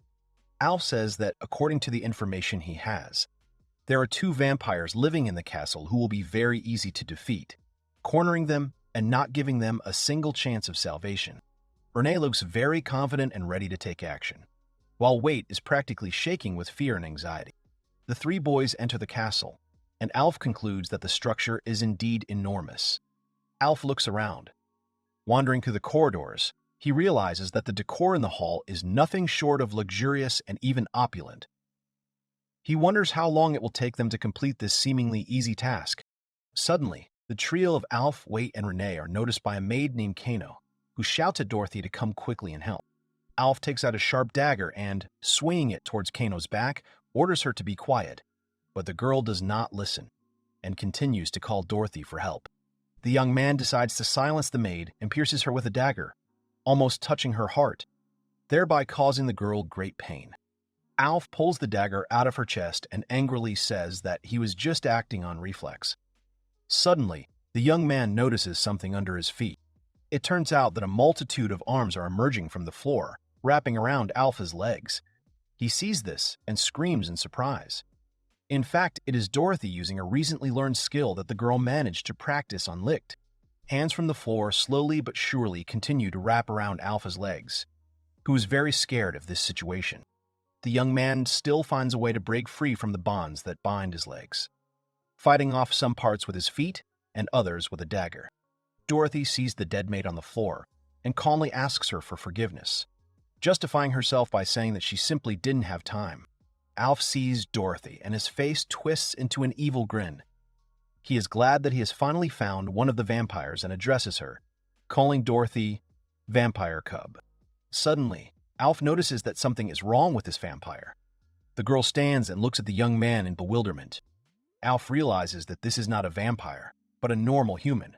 He gets angry when he realizes this and orders her to put her hands behind her head and kneel down, and says that if she does so, he will let her live. Suddenly, a staff covered with charms appears in Dorothy's hand, and a translucent, creepy ghost appears next to her. She asks how Alf will take her actions. The young man watching this picture gets even more angry and decides to attack the girl. He again pulls out the multi-pronged dagger and flies at Dorothy to deliver a fatal blow. Dorothy, as if she had long ago foreseen such a development of events, instantly dodges Alpha's blow. Realizing this, the young man understands that he has gotten involved with a far from ordinary girl, which scares him. He concludes that Dorothy is not so simple and knows how to fight people, and is also capable of setting traps, so you should be careful with her. Before Alf can fully comprehend what is happening, Dorothy once again uses her newly learned skill, loudly shouting, "Hands up!" After which many translucent hands burst out of the ground and rush to grab Alf. Alf, already taught by bitter experience, shouts that this trick won't work a second time and dodges the moving limbs. He suddenly flies up to Dorothy, who clearly doesn't expect the attack, and kicks the girl in the stomach with his knee. Dorothy falls to the ground, clutching her stomach and writhing in pain. The girl clearly did not expect such a dishonest blow, but she is in no hurry to give up. Alf proudly and happily states that he knew he was superior in close combat. He smirks and offers to negotiate with Dorothy so that she at least stays alive. Dorothy laughs softly, her face contorted in pain and amusement. She tells Alf not to dream of such a scenario, openly mocking him. Alf, hearing open ridicule directed at him, becomes even more angry and decides to kill Dorothy after all, intending to launch another attack. He runs towards her with a dagger in his hand, ready to deliver the fatal blow while Dorothy stands still, screaming for her to die as quickly as possible. Dorothy lifts her leg sharply and with one blow, easily knocks the dagger out of Alf's hands, and it falls to the floor with a clang. Alf thinks that Dorothy is very stupid, and even admits to himself that he feels a little sorry for the girl. He grabs her by the throat and tries to strangle her, realizing his superiority in close combat. He throws Dorothy to the floor and tries to strangle her, squeezing her throat harder and harder. Dorothy tries to knock him off her, but it's all in vain. The girl's eyes gradually close from lack of oxygen, and she almost loses consciousness, when suddenly, something strange happens. Someone comes up behind Alf and stabs him in the back with his own dagger. The boy clearly did not expect this. He cannot understand who did it. He turns around and sees the maid he killed just recently standing behind him, her eyes dull. She calmly holds his dagger in both hands, and no longer makes any attempts to act. As Alf bleeds out, he remembers that he killed the maid a few minutes ago, but he is no longer sure about it. It all seems very strange to him. Dorothy coughs loudly from being strangled and tries her best to push the nearly dead Alf off of her. She touches her neck and sadly notes that after such events there will definitely be a bruise on her throat, which is not very good. She turns to the maid and asks her forgiveness for using the maid as bait, which resulted in her being killed. The spirit that possessed the servant's body leaves it, and the lifeless corpse falls on Dorothy, while the girl manages to catch it. She notices that this is the first time she has found herself in such an unusual situation, so she understands that she is truly lucky. Dorothy concludes that the spell she thought was completely useless has unexpectedly helped her in such an emergency. Dorothy sits down tiredly on the floor with the bodies of Alf and the maid lying next to her. She wonders with genuine interest how Rose and Lichte are doing now, and what they are doing now, and what they are doing. At this time, Renee walks along the corridors and at the same time continues to kill the vampire maids who are trying, if not to stop the girl, then to detain her. She kills the maids mercilessly, using a thin and sharp sword, striking them in the chest and thus inflicting mortal wounds. Renee is intrigued by how things are going with Alf and Wait, completely unaware of what happened to her first partner. She meets another maid on her way, who is preparing to try to stop the girl who is a vampire hunter. The maid says that she will not let Renee go further under any circumstances. Renee asks boredly what kind of stupid actions the maid is doing. The girl says that the maid's actions remind her of a circus performance. The huntress says that if the maid does not immediately tell where her masters are, she will go to her 3 other dead comrades. The maid cannot and does not want to believe that Renee killed 3 maids. Suddenly, the maid sees the bodies of 3 other workers behind Renee and screams in horror. She is both scared and hurt to see her comrades killed. Renee says menacingly that if the maid does not immediately reveal the location of her masters, she too will end up dead. She adds that there are many people in the castle who could die instead of the brave maid. Renee, continuing to hear the maid's refusal to hand over her masters, offers to torture her and thereby extract the information the hunter needs. Renee says that she will abuse the maid in every possible way, using the most sophisticated methods such as, for example, tearing off fingers, which naturally greatly frightens the practically defenseless maid. Renee, seeing the undisguised and clearly readable fear on the maid's face, mocks her and raises his sword high above his head to strike. The huntress says that she would be happy to mock the maid, but she doesn't have time for that, so she'll have to deal with her quickly. The maid doesn't know what to do. She wants to attack Renee, but Renee manages to do it before the maid does, and, shouting the word "for," she fatally wounds her with her sword. The girl pulls the sword out of the maid's chest, whose lifeless body falls to the ground. This scene is witnessed by Lichte. He turns to Renee with anger and disappointment in his voice, and says that people and magical creatures are equally cruel, which cannot help but upset her. Renee looks at Lichte and calls him a clown, looking at him with disdain. The young man does not respond to her. Renee notices that Lichte is not a vampire. She's surprised by this, but does not change her opinion about being in a circus and not a castle. Renee turns to Lichte and asks what he is doing in a place like this castle if he is not a vampire. Lichte asks menacingly why she came to the castle and what she forgot there. The young man is clearly not in a friendly mood towards the huntress. Renee repeats his question, making it rhetorical. She smirks and says that she only came to the castle to earn as much money as possible. Renee says this standing next to the bodies of the maids she killed. Lichte says, disappointed and dejected, that he understands everything. His look expresses both sadness and pain at the same time. Renee looks at him, raising an eyebrow, and asks if he has anything to say to her. She has no idea what is going on in the boy's head. Suddenly, a magic circle appears next to Renee, and the maids she killed come back to life, which naturally surprises and at the same time frightens the huntress. She turns around in fear and cannot believe her eyes. Lichte turns to the maids and asks them to leave the battlefield as quickly as possible to keep themselves safe while he fights Renee. The young man orders the maids to find Dorothy or Rose and report to them what happened, and to call for help if necessary. The maids say that they will do everything and can be counted on. They wish Lichte luck in the fight and hurry to leave the corridor as quickly as possible. Renee, watching this scene, laughs at Lichte's confidence and courage that came out of nowhere. She asks the young man if he is really as brave as he seems, or if he just doesn't want the maids to see him die. Lichte doesn't answer, Renee asks Lichte to answer one simple question. She asks him what he is doing in this vampire castle as a normal human. She pauses for a second, then continues her question. She asks what Lichte expects from siding with the vampires, and laughs at him.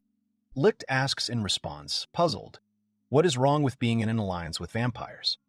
It is clear that he sincerely does not understand what is wrong with such a relationship with another race. Renee tells Lichte that the answer to his question is obvious.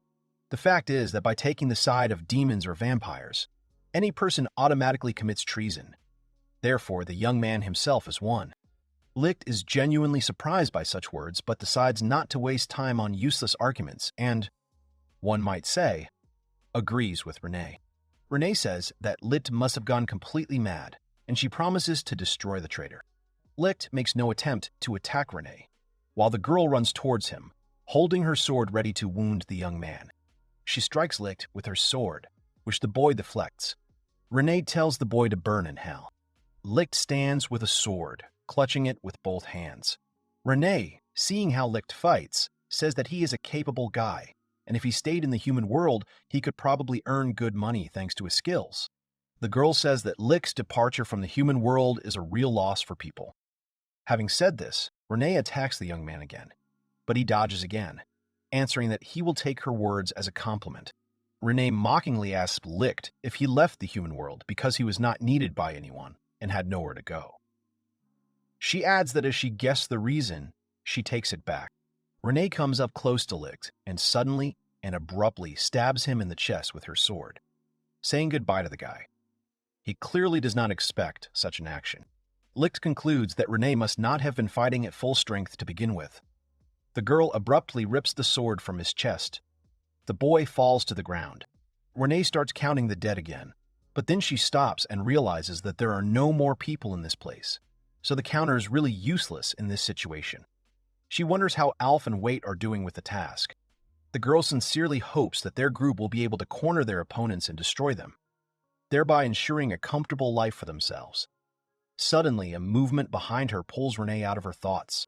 It turns out that Lichte is not dead at all. He grabs a sword and stabs Renee in the arm while her back is turned to him. Renee turns to the boy who hit her and can't believe her eyes. Lichte is sitting next to her, holding a sword near the girl's hand, while blood is flowing from the limb. She exclaims in surprise that she killed Lichte. Lichte, healthy and unharmed, finally rises to his feet. Renee can't believe her eyes. She just killed him with her own hands. The girl concludes that Lichte must have resurrected the maids as well. Suddenly, Renee realizes that if the young man regenerates so quickly, and is also endowed with the ability to resurrect others, then things are very, very bad for her, since the guy poses a serious danger. The girl sees Lichte running towards her to attack. Suddenly, the girl notices that his blow is a feint and figures out how to use it to her advantage. Renee deflects the blow. The girl asks the boy what happened.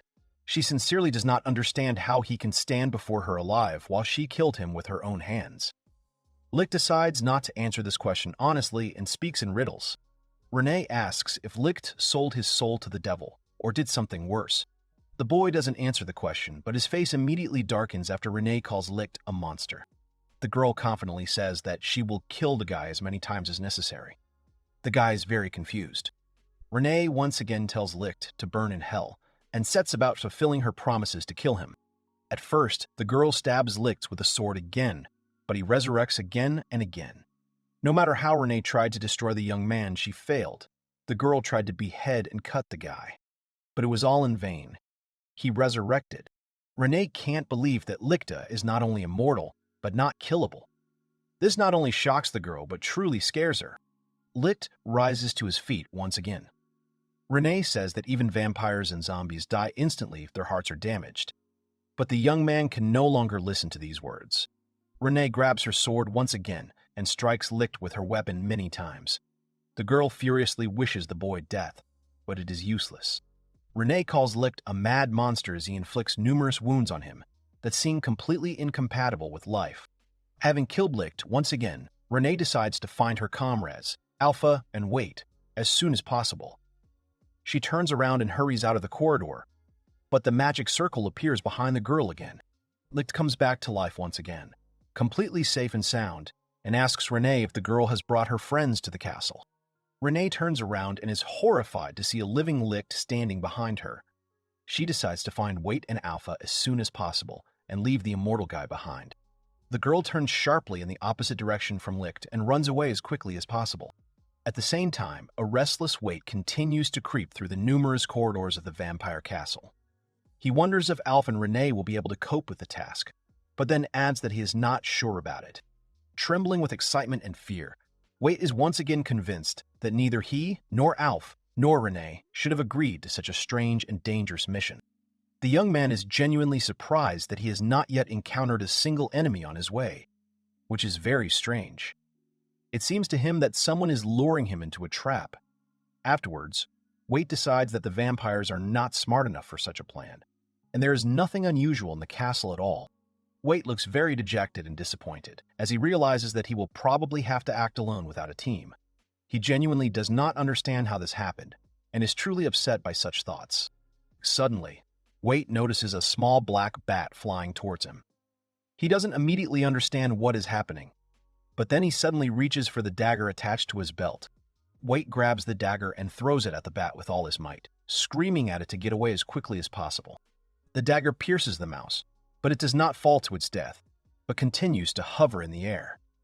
Wait is surprised by such an unusual phenomenon, but immediately understands that something is clearly wrong. Suddenly, a huge number of bats, which are clearly not friendly towards the guy, attack the young man in black clothes. With each passing minute, there are more and more bats, so that the sky seems to darken. The bats rush to attack Wait, and the guy realizes that it will be very difficult to kill them all. He does not have enough knives with him to hurt every creature. Suddenly, many bats gather into one large pile the size of a man. They gather into a black figure of a man, similar in outline to a girl. Unexpectedly for Wait, the mice finally merge into one whole, which turns out to be Rose, who is clearly indignant about what is happening.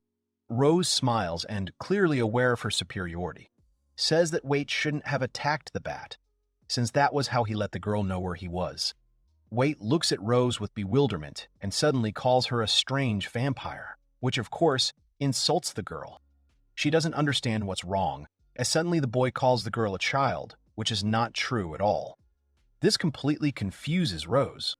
Rose snaps back that she is in no way a child. She also warns Wait that no surprise attack will work, so he shouldn't even try to hurt the girl. Unexpectedly for Wait, Rose says that she would like to have a conversation with the guy. It is clear that the girl is in no hurry to join the fight. She introduces herself by her name and asks if the knife that Wait used to attack that bat was poisoned, as the girl feels a slight burning sensation all over her body. Wait, dejectedly and even boredly, confirms that the girl is right, which makes her very happy. She claps her hands enthusiastically and says that she thought that something was wrong with her. Wait is genuinely surprised that the poison doesn't work. He is genuinely confused by Rose's good health and optimism in the situation. Wait continues to think about the poison. He realizes that even if there was only a small amount on the knife, Rose should still feel at least a little sick. Rose, as if reading Wait's thoughts, asks if he thinks the guy thinks his poison is very weak. Wait gets irritated when he hears such a comment and says that such things do not concern Rose. The girl, hearing such a reproach, hurries to apologize. At one point, her entire face changes expression. Rose smiles and says she wants to get to the main topic of conversation. She asks if the hunters will stop showing up near her house if she kills the 3 that came this time. Wait tenses up at the words. He decides to say something back. The guy says that the castle could be considered a dangerous place, but thanks to him and his team ravaging the place, it will no longer be so. Rose says that she understands everything and turns away boredly, looking at the walls and the patterns on them. Wait looks at Rose and knows he can't afford to miss this perfect opportunity to strike. He notices that the girl is completely different from other vampires, as she looks like an adult, but in reality she behaves like a little child. Wait's plan is simple. He hopes to disturb Rose's peace, and then suddenly pierce her heart with a poisoned dagger. He also understands that the dagger does not have to be poisoned at all. One blow to the heart is enough. Rose looks away from Wait and says that she wants to end the conversation here, since she has other things to do besides him. The girl casually replies that it's high time she visited Dorothy and Lichte. After these words, Wait decides how to throw the girl off balance. Suddenly, the guy turns to Rose and says that she will not be able to meet with either Dorothy or Lichte, hoping to hurt the girl with these words. Wade says that Rose will never be able to see his friends again, as they were captured by his partners long ago. Hearing this, Rose immediately loses her temper and asks the guy to repeat what he just said. She shouts that the guy doesn't know either Lichte or Dorothy, so in his situation, it's better for him to stand silently. Wade continues his lie. He says that he heard that Rose's friends were very easy to catch, and asks the girl if she is interested in knowing what his partners did to her comrades. Rose gets even angrier and yells at the guy that he is talking complete nonsense. Rose blushes with anger and can't help herself. Suddenly, the girl flies up to Wade and sinks her fangs into his hand, which he clearly does not expect. Rose quenches her teeth on Wade's hand harder and bites through the skin. The masked guy winces in pain and cries out, but still tries to control himself. Wade decides that it is not yet time to attack Rose. It is too early. He decides to wait until the girl runs to help her friends, and realizes that it is at this moment that he will plunge the dagger into her heart and kill her. Wade is absolutely confident that when he attacks Rose from behind, he will not miss under any circumstances. The guy continues his cleverly devised lie and says that his partners reported to him that Rose's friends were caught. He also adds that if Rose does not believe his words, he can leave and personally check whether he is lying to her or not.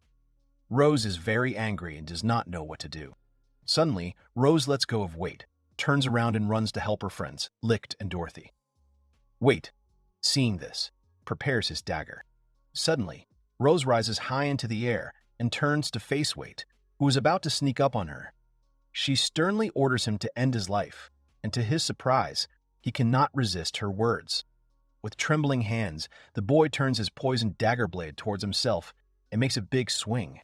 He sharply lowers the blade into his heart, causing him to fall to the ground and die. At this time, Dorothy hurries to find Lichte and, if necessary, to help him. She quickly finds the unharmed young man and is very happy about this. An agitated Rose runs up to Lichte and asks if he is okay, while examining the boy for injuries. The girl also asks if something bad happened to her friend. Lichte quietly replies that something did happen. Lichte replies that he is absolutely fine, although his face suggests the opposite. He is clearly trying to hide something from his girlfriend. Rose excitedly says that she heard that Lichte was caught. She is sincerely glad that the young man was not hurt, and the girl shares her thoughts with the young man. Lichte, confused and perplexed, says that his opponent ran away. He also says that a girl fought against him, but because she runs too fast, Lichte was unable to catch up with her, no matter how hard he tried. Rose enthusiastically suggests to Lichte that they search for the huntress together, so that the search would be more effective. The girl suggests, first of all, to find and visit their mutual friend Dorothy. Lichte agrees, saying that it is a very good idea. Lichte asks Rose if she knows where Dorothy is at the moment, but the girl realizes that she does not know. Instead of coming up with different guesses, Rose decides to immediately go in search of her friend. She picks up Lichte, spreads her bat wings, and flies up. She tells her friend to hold on as tight as he can, as they are going on a quest. The girl shares her worries with her friend. She says that she will not tolerate anything bad happening to Dorothy. Her face contorts in anger. Rose says that if the people who attacked the castle did something to Dorothy, she will definitely kill them all with her own hands. Lichte says that the girl has enough fighting spirit. As they fly to find their friend, Rose says that she can't believe that Dorothy lost the battle. The girl says that there is no way she could lose the battle. Rose adds warily that her friend might be lying on the ground injured, so she and Lichte really should hurry up. Rose sincerely hopes that her thoughts are wrong. Rose, holding Lichte in her arms, flies past one of the castle's windows. Suddenly, she notices their mutual friend Dorothy sitting on the floor in one of the rooms. Rose, seeing the girl, exclaims joyfully. Rose and Lichte fly in through the window and rush to help Dorothy as quickly as possible, if needed. They see that the girl herself is not injured. 2 dead bodies lie near her, the maid and Alpha.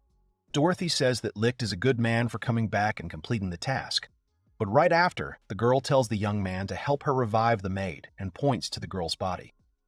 The guy says that he will do everything.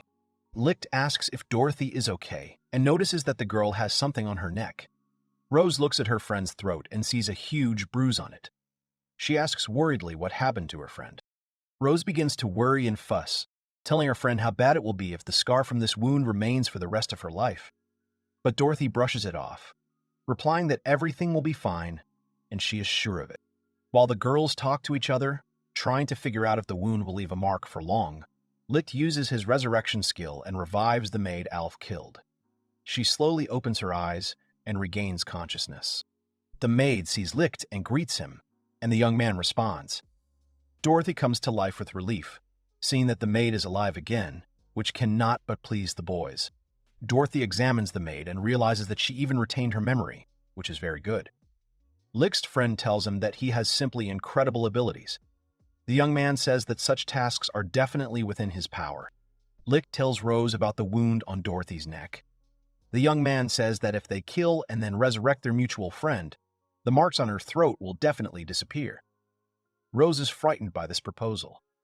Even understanding its effectiveness, she refuses. The maid sees that Dorothy is injured and offers the girl to bring her something cold to apply to the wound. Lichte says he was fighting a girl when the hunters attacked the castle. He asks Dorothy to use her spirit summoning skill to track down where Renee ran off to. Dorothy happily replies that she certainly can. The girl also says that it will not be difficult for her to do this, since it is very easy and quick to search for people with the help of spirits. Suddenly, everyone swarms. Lichte, Rose, and Dorothy realize that someone is standing behind them. They tense up very much when suddenly the person behind them starts screaming piercingly. The boys shudder in surprise and also screaming fear, being in terror. Lichte asks in horror what just happened, while Dorothy practically sits on the ground and covers her ears with her hands. Suddenly, Rose understands what is happening and her fear instantly passes and is replaced by joy. Rose turns around happily and, seeing a long familiar silhouette before her eyes, declares that it is simply her father, and therefore there is absolutely nothing to be afraid of. The friends see that Dorothy is not feeling well after the prank, and find out if everything is okay with her. Soon, Rose's mother, Camilla, appears. They address their daughter's friends as Mr. Lichte and Miss Dorothy. Alias and Camilla sincerely thank them for their help, not sparing pleasant and warm words.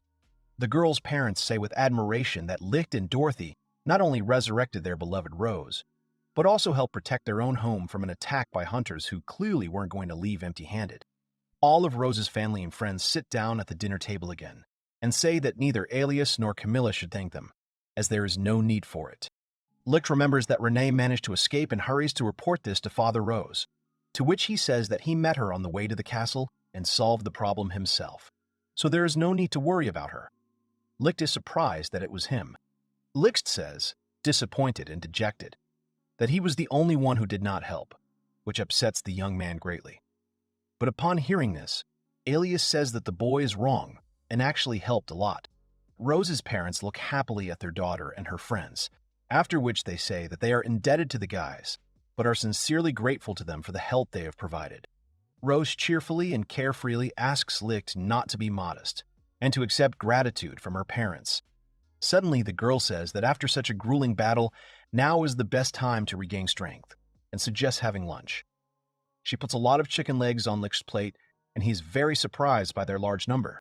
Rose's mother, Camilla, kindly asks the children when their last day of vacation is, and finds out if today is that day. The woman says, upset, that she would really like the three guys to stay longer, and very sadly says that, unfortunately, this is impossible. Rose confirms that this is indeed the case. Rose says hopefully that even if she is leaving, it does not mean that the girl will never see her mother again. She promises that she will definitely visit her on her next vacation. Camilla is very pleased to hear such words from her daughter, whom she has not seen for 100 years. And she says with love in her voice that she will always be glad to see her daughter in the house, so the girl can return to the castle at any time. Dorothy and Lichte decide not to disturb the family and not to interrupt the idyll. So they leave the dining room for a while, leaving Rose alone with her parents, whom the girl has not seen for a very long time. Alias looks at his daughter and says that if she suddenly finds it very difficult at work, she can always turn to him for help, and he will definitely come up with something that can help. Rose replies that she is very grateful to her father for this. A smile lights up Rose's face, and she happily says that working in dystopia with the others is a real pleasure. Suddenly, the girl's face takes on an even happier expression, and she admits that she loves all her friends who work with her very much.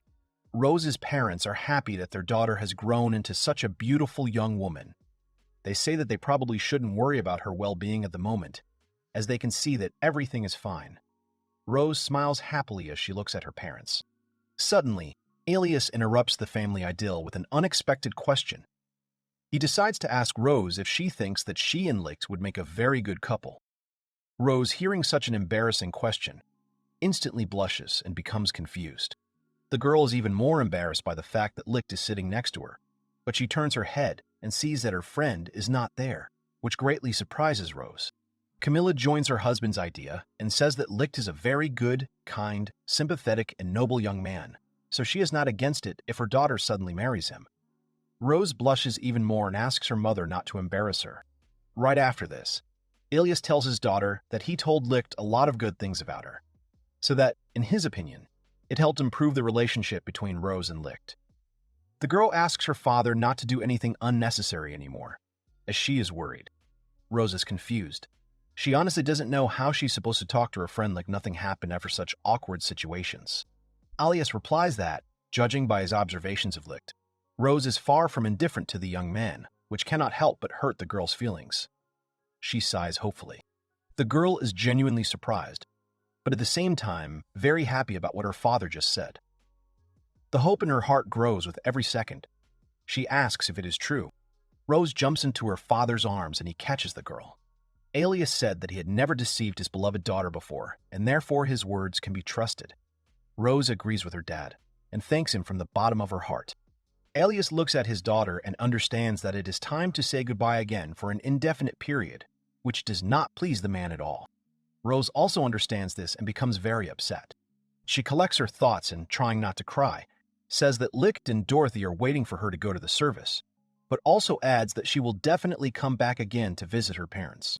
Alias and Camilla are also trying to hold back their tears, but Camilla is not doing a very good job. They ask Rose to take care of herself. The girl promises that she will definitely be fine. Rose says it's time for her to go. She smiles widely and finally says goodbye to her parents. The girl turns and runs after Lichte and Dorothy to go back to work.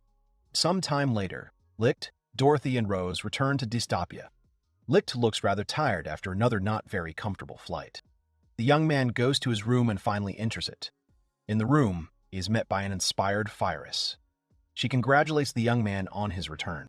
She happily and contentedly says that she cleaned Lichte's room while he was away. He doesn't immediately understand what to say in response to such words, and simply says a short, "Thank you." The boy remembers the mess of books he left behind when he left Dystopia, and thinks he should have cleaned it up himself. Fyrus asks Lichte how his vacation went, distracting him from thinking about the mess he left behind. Lichte confidently replies that he really enjoyed visiting Rose. He says that he met the girl's parents and also tried a lot of new and different delicious food. Fyrus replies that she is happy for Lichte because he had a good time. She finds it important to say that in the absence of Lichte, Rose, and Dorothy, nothing dangerous happened in Dystopia, and no problems arose. Lichte listens to such news dejectedly, remembering what happened in the castle. He does not understand who exactly was on vacation. Finder suddenly remembers that she has another piece of news for Lichte. The girl says with enthusiasm in her voice that the Demon Lord recently came looking for him to talk to him about something. Fyrus immediately suggests that Lichte go to Arya together to apologize for everything at once. Lichte does not understand what he needs to apologize for, and he asks why Fyrus thinks that if Arya called him, it was only because he did something bad. Fyrus looks at the boy carefully, who continues to say something to her. Lichte decides that he needs to hurry to the Demon Lord so that she does not really go berserk. Fyrus replies that she has already offered the boy to go to Arya together to apologize right away. Lichte decides not to start a pointless argument and simply accepts the offer. As Fyrus and Lichte go to meet the Demon Lord, the girl remarks that Arya wasn't evil when she was looking for Lichte, so he probably has nothing to worry about. He thanks Fyrus for the information. Suddenly, Lichte realizes that he feels like something is definitely wrong with the girl. He asks why she is so kind and suspiciously nice on this day. The young man asks if something good happened to the girl. Shiras freezes for a second, but then immediately says that nothing special happened to her, and Lichte just thinks that something is wrong with her.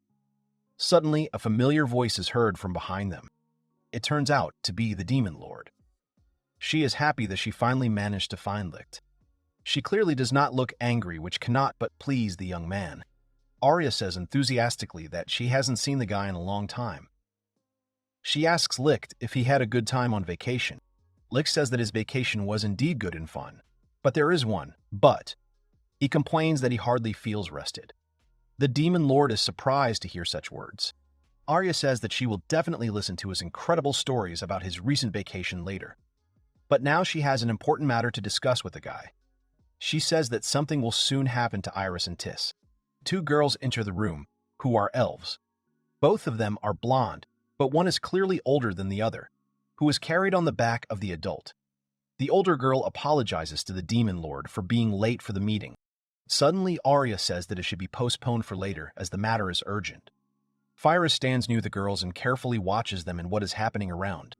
The Demon Lord says that Dorothy and Rose should rest a little longer.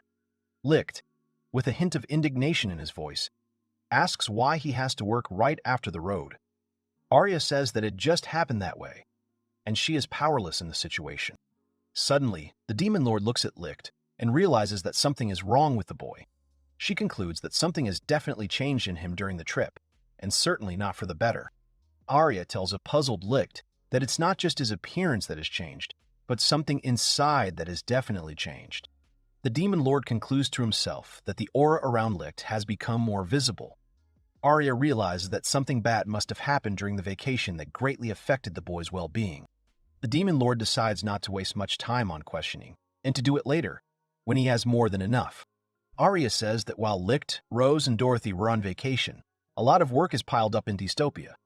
The Demon Lord emphasizes that Rose has especially had a lot of work to do. She offers Lichte and the others to help their friend with her work.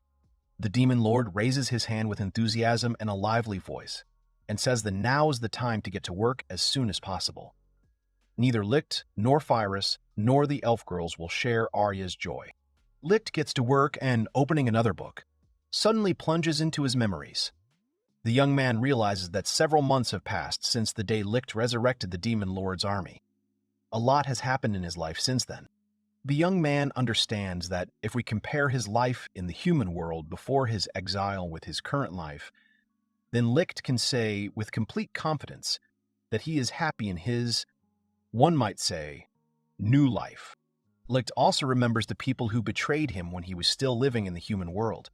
The young man understands that the wound from betrayal is slowly but surely healing. Lichte concludes that even his perception of his own life has changed. He realizes that even his skill, resurrection of the dead, which the boy thought was useless, turned out to be very important. Lichte admits to himself that dystopia is beautiful. The young man adds that dystopia would be a perfect place if you forget about the number of tasks assigned to him.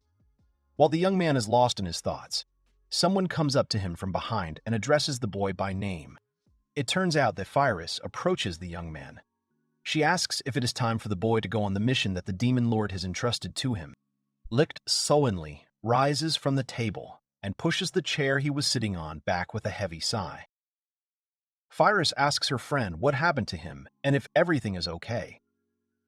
She doesn't understand why the guy looks so depressed. Suddenly, Arya herself comes up to the guy and also asks him what is bothering him, hoping that he will really tell her. But Lichte says she thinks he is, and he is actually fine. He asks what he needs to do to complete the task. He hopes to get it over with as soon as possible. The Demon Lord decides not to bother Lichte with questions, and therefore gets straight to the point. It turns out that someone in Lada is hunting for Burn's head. Arya boldly tells the young man about it. The Demon Lord says that he will not look for synonyms for the words and will say it directly. Burn asks her for help and protection. Lichte and Fyris listen attentively to the task and remain silent. Lichte decides to ask first why Burn didn't delegate the task of protecting her to her own henchmen. He finds it illogical. The Demon Lord replies that it is a reasonable decision, since Burn does not trust her henchmen. It turns out that Burn believes that a large assassin guild is hunting her. Arya says that, knowing the chaos that is happening in the human world, she feels sorry for poor Burn, as the girl has almost no security of her own. Fyris cautiously asks Arya if it wouldn't be more logical and efficient to send Lichte to Burn when she is killed, so that the boy can resurrect her. The demon lord confidently replies that she does not. She adds that if a kingdom in chaos loses its queen, it will surely be doomed. If Lichte resurrects Burn, the people will immediately understand who their queen really is. In fact, Burn is a kitsune, a human and a fox at the same time. Lichte understands that such a serious mission is not only to protect Burn herself, but also the girl's status. The Overlord still says that if Burn is killed, Lichte will have to resurrect her. It turns out that Arya can only entrust such a task to one member of the team, Lichte. The young man confidently answers that he will take on the task. Arya happily says that she never doubted him, and is very happy with such a decision from the guy. Lichte looks at Ferris with peace, when suddenly Arya says that she forgot to notify the guy about another important news regarding the task. Lichte will be in Burn Castle, under the guise of the girl's friend. The demon lord asks the boy not to draw any unnecessary attention to himself, to which Lichte replies that he will be very careful and cautious, so she has no need to worry. Arya replies that she has obtained something important for such an occasion. Suddenly, she turns around and the clothes on her body turn into a black uniform consisting of a skirt, jacket, and beret with a crest. Lichte can't take his eyes off the girl because she looks really unusual.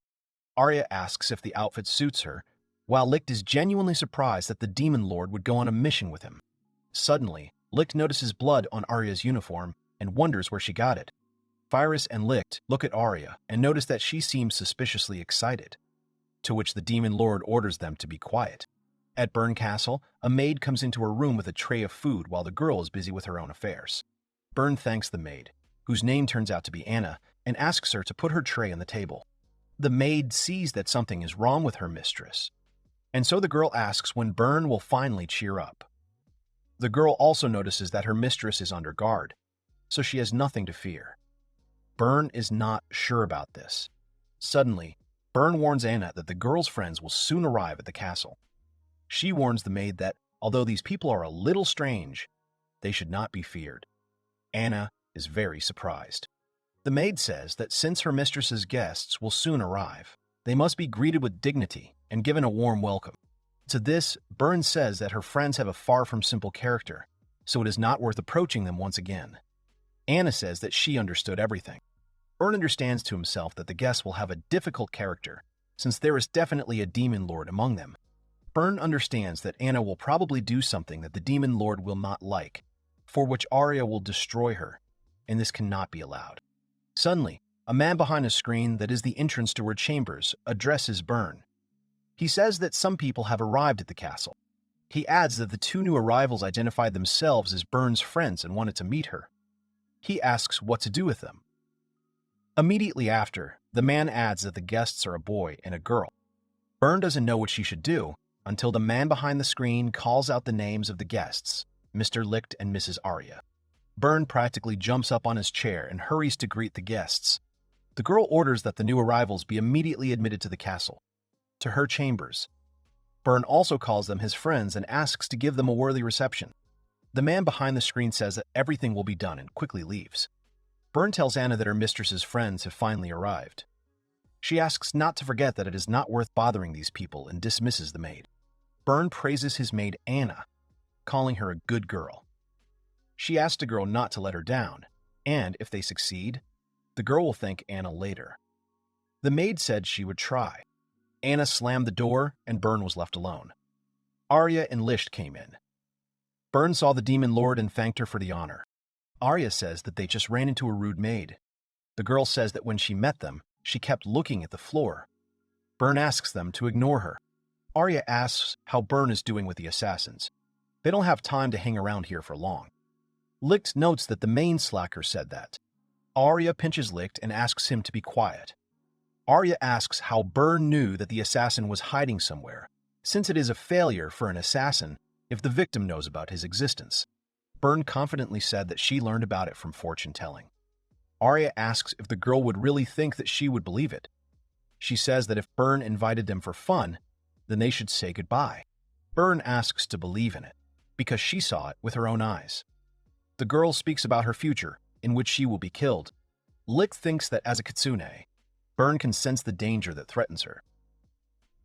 The young man turns to Arya and says that he thinks Burn is telling the truth. It's unlikely that the girl was so emotional for the sake of a joke, so it might be better to believe them. Arya sighs and says that since Lichte thinks so, they will do their best. Burn thanks the Demon Lord and Lichte-sama. Arya asks the girl if she knows when they are supposed to kill Burn. The girl replies that she thinks it will happen in the next 3 days, but she doesn't know who the killer will be or how many there will be. Arya asks if it is possible to know the exact time. Burn gives a negative answer. Arya puts on a serious face and says that Burn doesn't care about her being killed, but rather that someone will see her. Burn replies that of course.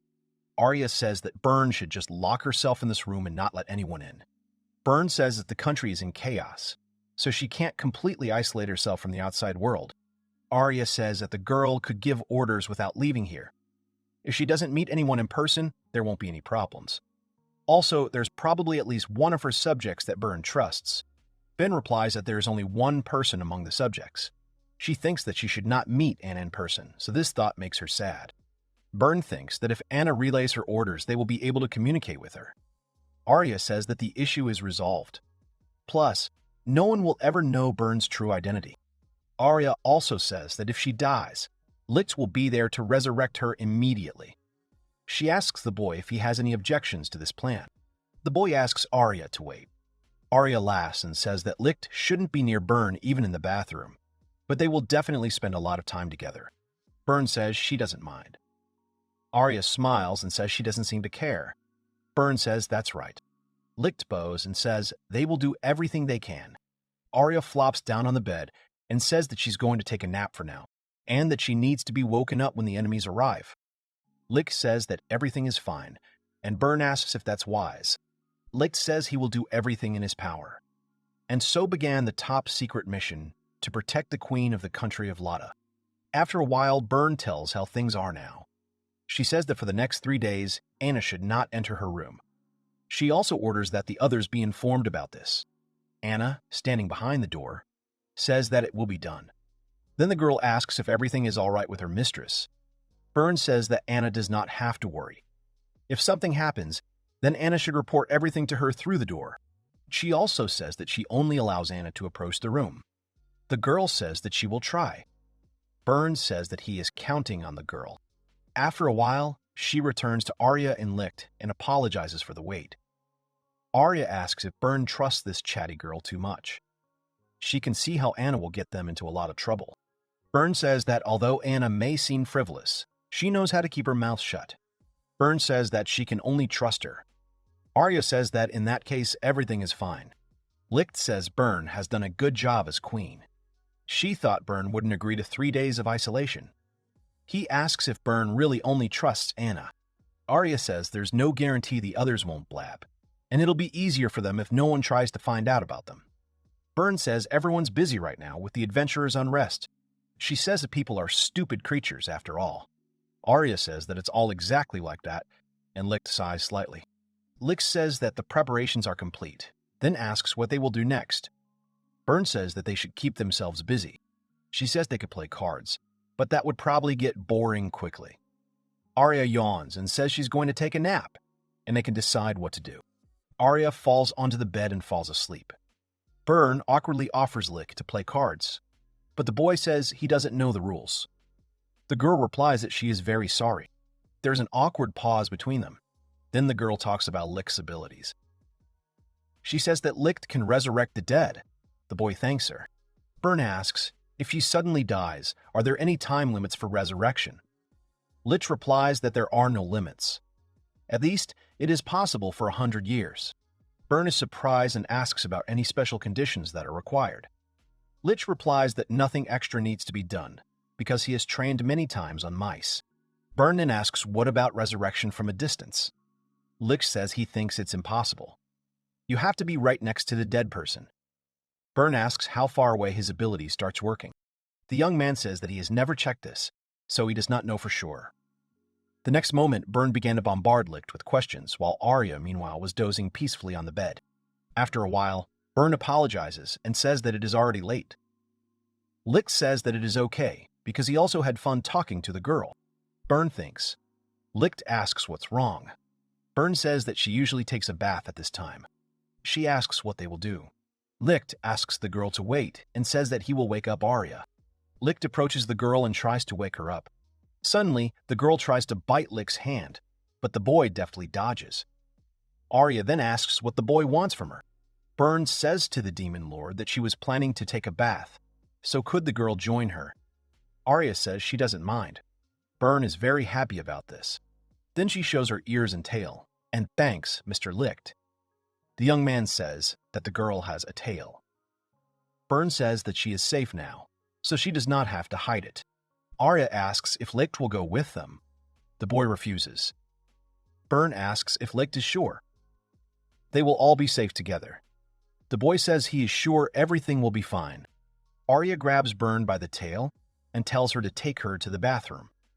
The girl gets embarrassed and says that they need to go that way.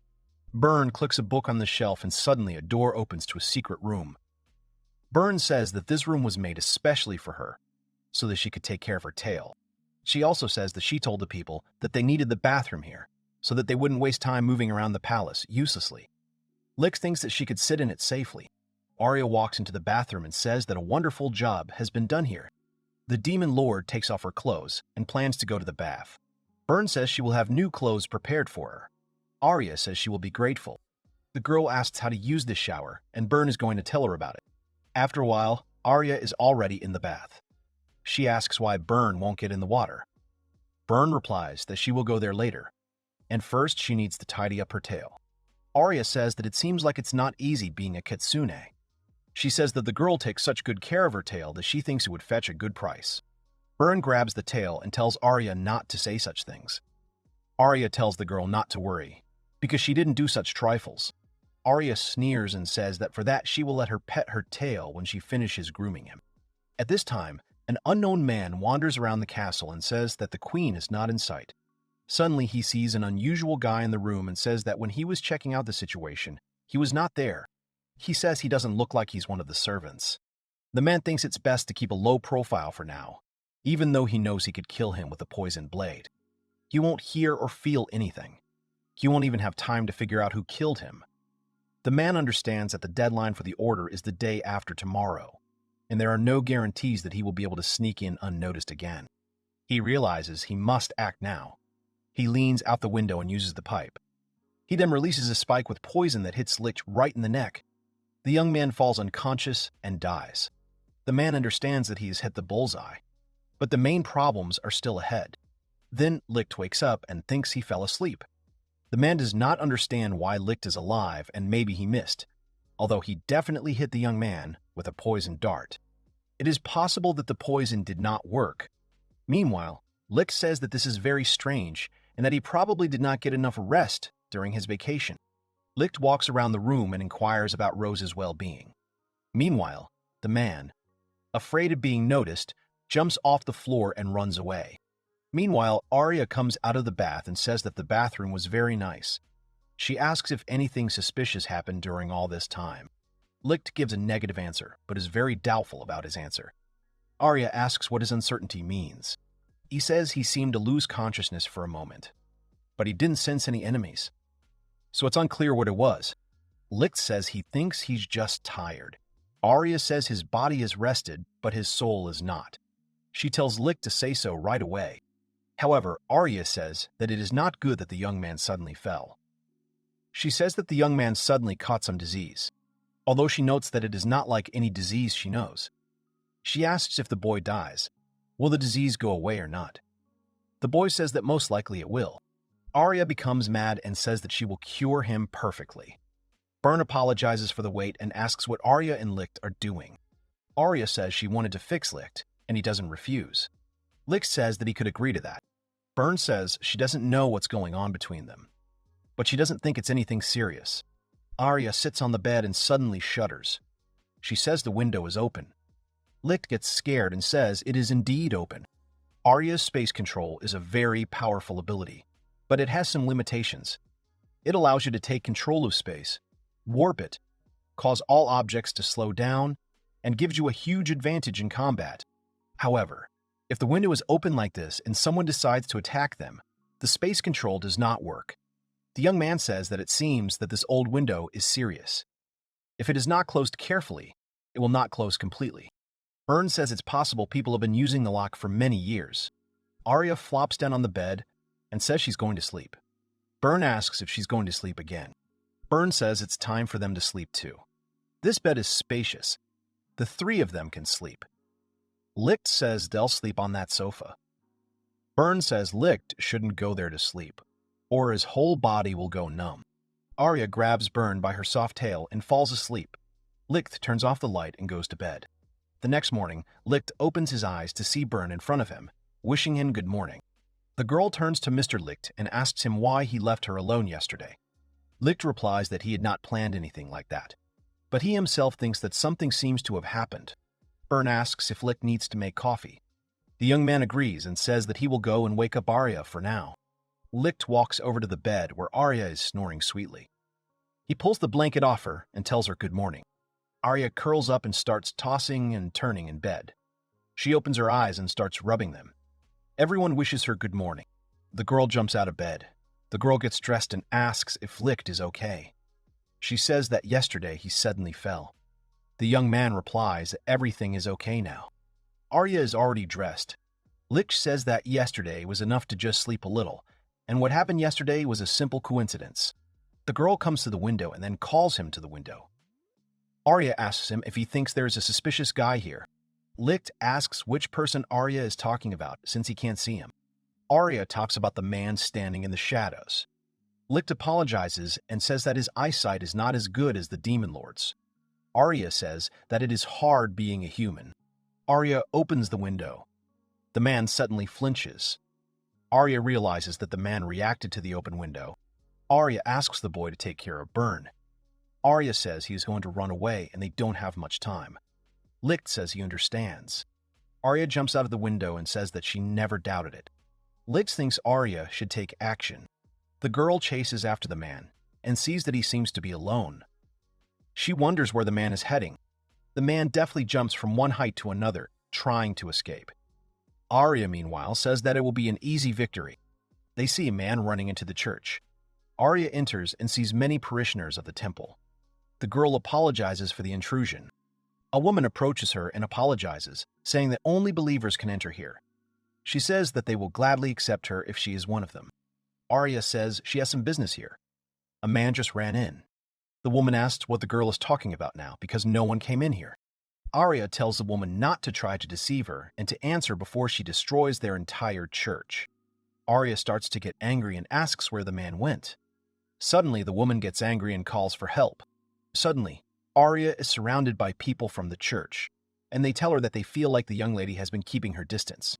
Arya says she doesn't think so, and she's glad they came to an agreement quickly. The woman calls Arya impudent and grabs her by the flower vase. She pours out the water and swings the vase, trying to hit Arya. But suddenly everything around is covered in blood. The woman doesn't understand what's happening. Arya smiles and says that the woman will be next. She asks if the woman wants to answer her question now. The bodies of her comrades were around the woman. Arya smiles and starts to approach the woman. The woman asks to wait. Arya is absolutely serious. The woman says that the one the girl is looking for is here, in the dungeon, and she just needs to go through that closet. Arya asks about the dungeon. The woman panics and says that it is true. In fact, it is not a church, but the entrance to the Twilight Guild. Arya asks how many people are down there. The woman says there are 100 people at most in the dungeon. Arya says she understands everything and then asks the woman to disappear. Arya opens the door and sees a staircase, and at the end, a room from which light was visible. One man asked if another man was saying that the queen had hired a monster to guard her. The other man was a recent murderer. He said that was exactly it. He says he was 100 meters away, but the monster sensed him, and then it jumped out of the window and chased him. The other man says that sounds very unconvincing.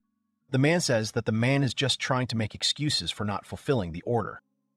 The man with glasses says that if we assume that he is telling the truth, then what should they do? Surely the queen will not publicly announce her new security detail. They think the press would pay well for such a sensation. However, before they spread the news, they need proof. They say that Rise can do it, because they're going to go there again anyway. He asks them not to talk like it's a piece of cake. The man says that this monster probably remembered her face and will now be on guard. Also, the queen's room has been cast with protective magic that neutralizes the effects of poisons. He refuses to work like that. The man asks if Rise is chickening out. He asks who will do the job for her then. The other man stands up and says he can, but only for double the price. The man with glasses tuts and thanks Rise for causing the problem with his cowardice. The man laughs and says that maybe his career will take off. The man with glasses says that if he gets caught, he shouldn't say a word about them. He tells the man not to worry, because he will kill the queen. Suddenly, the man soars into the sky, and behind him a woman's voice is heard, saying that this is not the same man. Suddenly, Arya appears behind him. Rise recognizes her as the monster. Arya says that this is the same man who ran away as soon as he saw her. She says that this man bragged that he would kill the queen, so she was wrong. Rise asks how she found them. Arya says she was just following his trail. Rise asks about the guards, but Arya says they told her all about their Twilight Guild. She says that it is time to punish the queen's enemies, but they apparently already realized it themselves. The man attacks Arya, but the girl uses her ability to control space. Suddenly, everyone around them froze. The girl says that for humans, they can move pretty well, but it still won't help. Rise screams for no one to miss the girl, but in an instant, everything around is covered in blood. Rise is left alone with Arya. The girl says that only Rise is left. His friends turned out to be completely useless. Rise couldn't believe that all this was happening for real. Arya says that Rise didn't even have time to scream. She says she will ask them one last time why they are hunting Burn, the queen. Rise says they never reveal their employers. Arya says that it appears that one of the nobles was unhappy with the queen's actions and hired them. Arya says that it appears she is right. She grabs the man by the neck and says that both people and magical creatures are the same. After a while, Burn bowed and thanked her saviors. She said that she had already sent a garrison to clean everything up. She was also surprised that Arya had destroyed the entire Twilight Guild, which had cost a lot of money to fight. Burn asks how she can thank Arya, but the girl says she doesn't need anything. Arya turns around and tells Lichte that they are leaving. Burn asks them to wait. The girl thinks that Arya has done her too much of a favor. Now, even if she tells her to hang a bomb on her neck and rush into the attack, she will not be able to refuse. She needs to at least repay the debt a little. She says that there is very interesting information for them in this country. She thinks that Mr. Lichte will be very interested in it. Lichte is surprised by this. Burn says that long ago there lived a woman here whom everyone called the Righteous One. When she died, she was buried by order of God himself, but no one knows where exactly she is buried. The most important thing is that she managed to find a book that indicated the burial place of the righteous woman. Arya is surprised by this. Burn says that becoming a queen gave her access to places where ordinary people are not allowed. This book was under strict guard, so she thinks it makes sense to study it. Lichte says that if the location is known, it will be possible to resurrect her. Arya says that it is interesting, and she also lacks workers, and it is curious to take a look at this righteous one. If there is trouble with her, you can always kill her again. She asks where this place is. Burn leafs through the book and says that it seems to be in the forest. She gives the book to Arya and says that details can be found on the map drawn there. Lichte says that if it's in the woods, it's best to get there before dark. Arya says she doesn't mind. Lichte thinks that it might not be possible to subdue her using resurrection.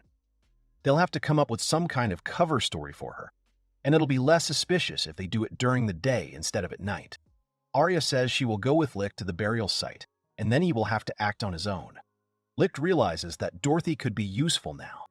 Burn calls him and says that if he has to kill the Righteous One, then he should make sure that no one ever finds her body. Otherwise, there will be a big stir. Lichte agrees. So they set off to meet their new friend.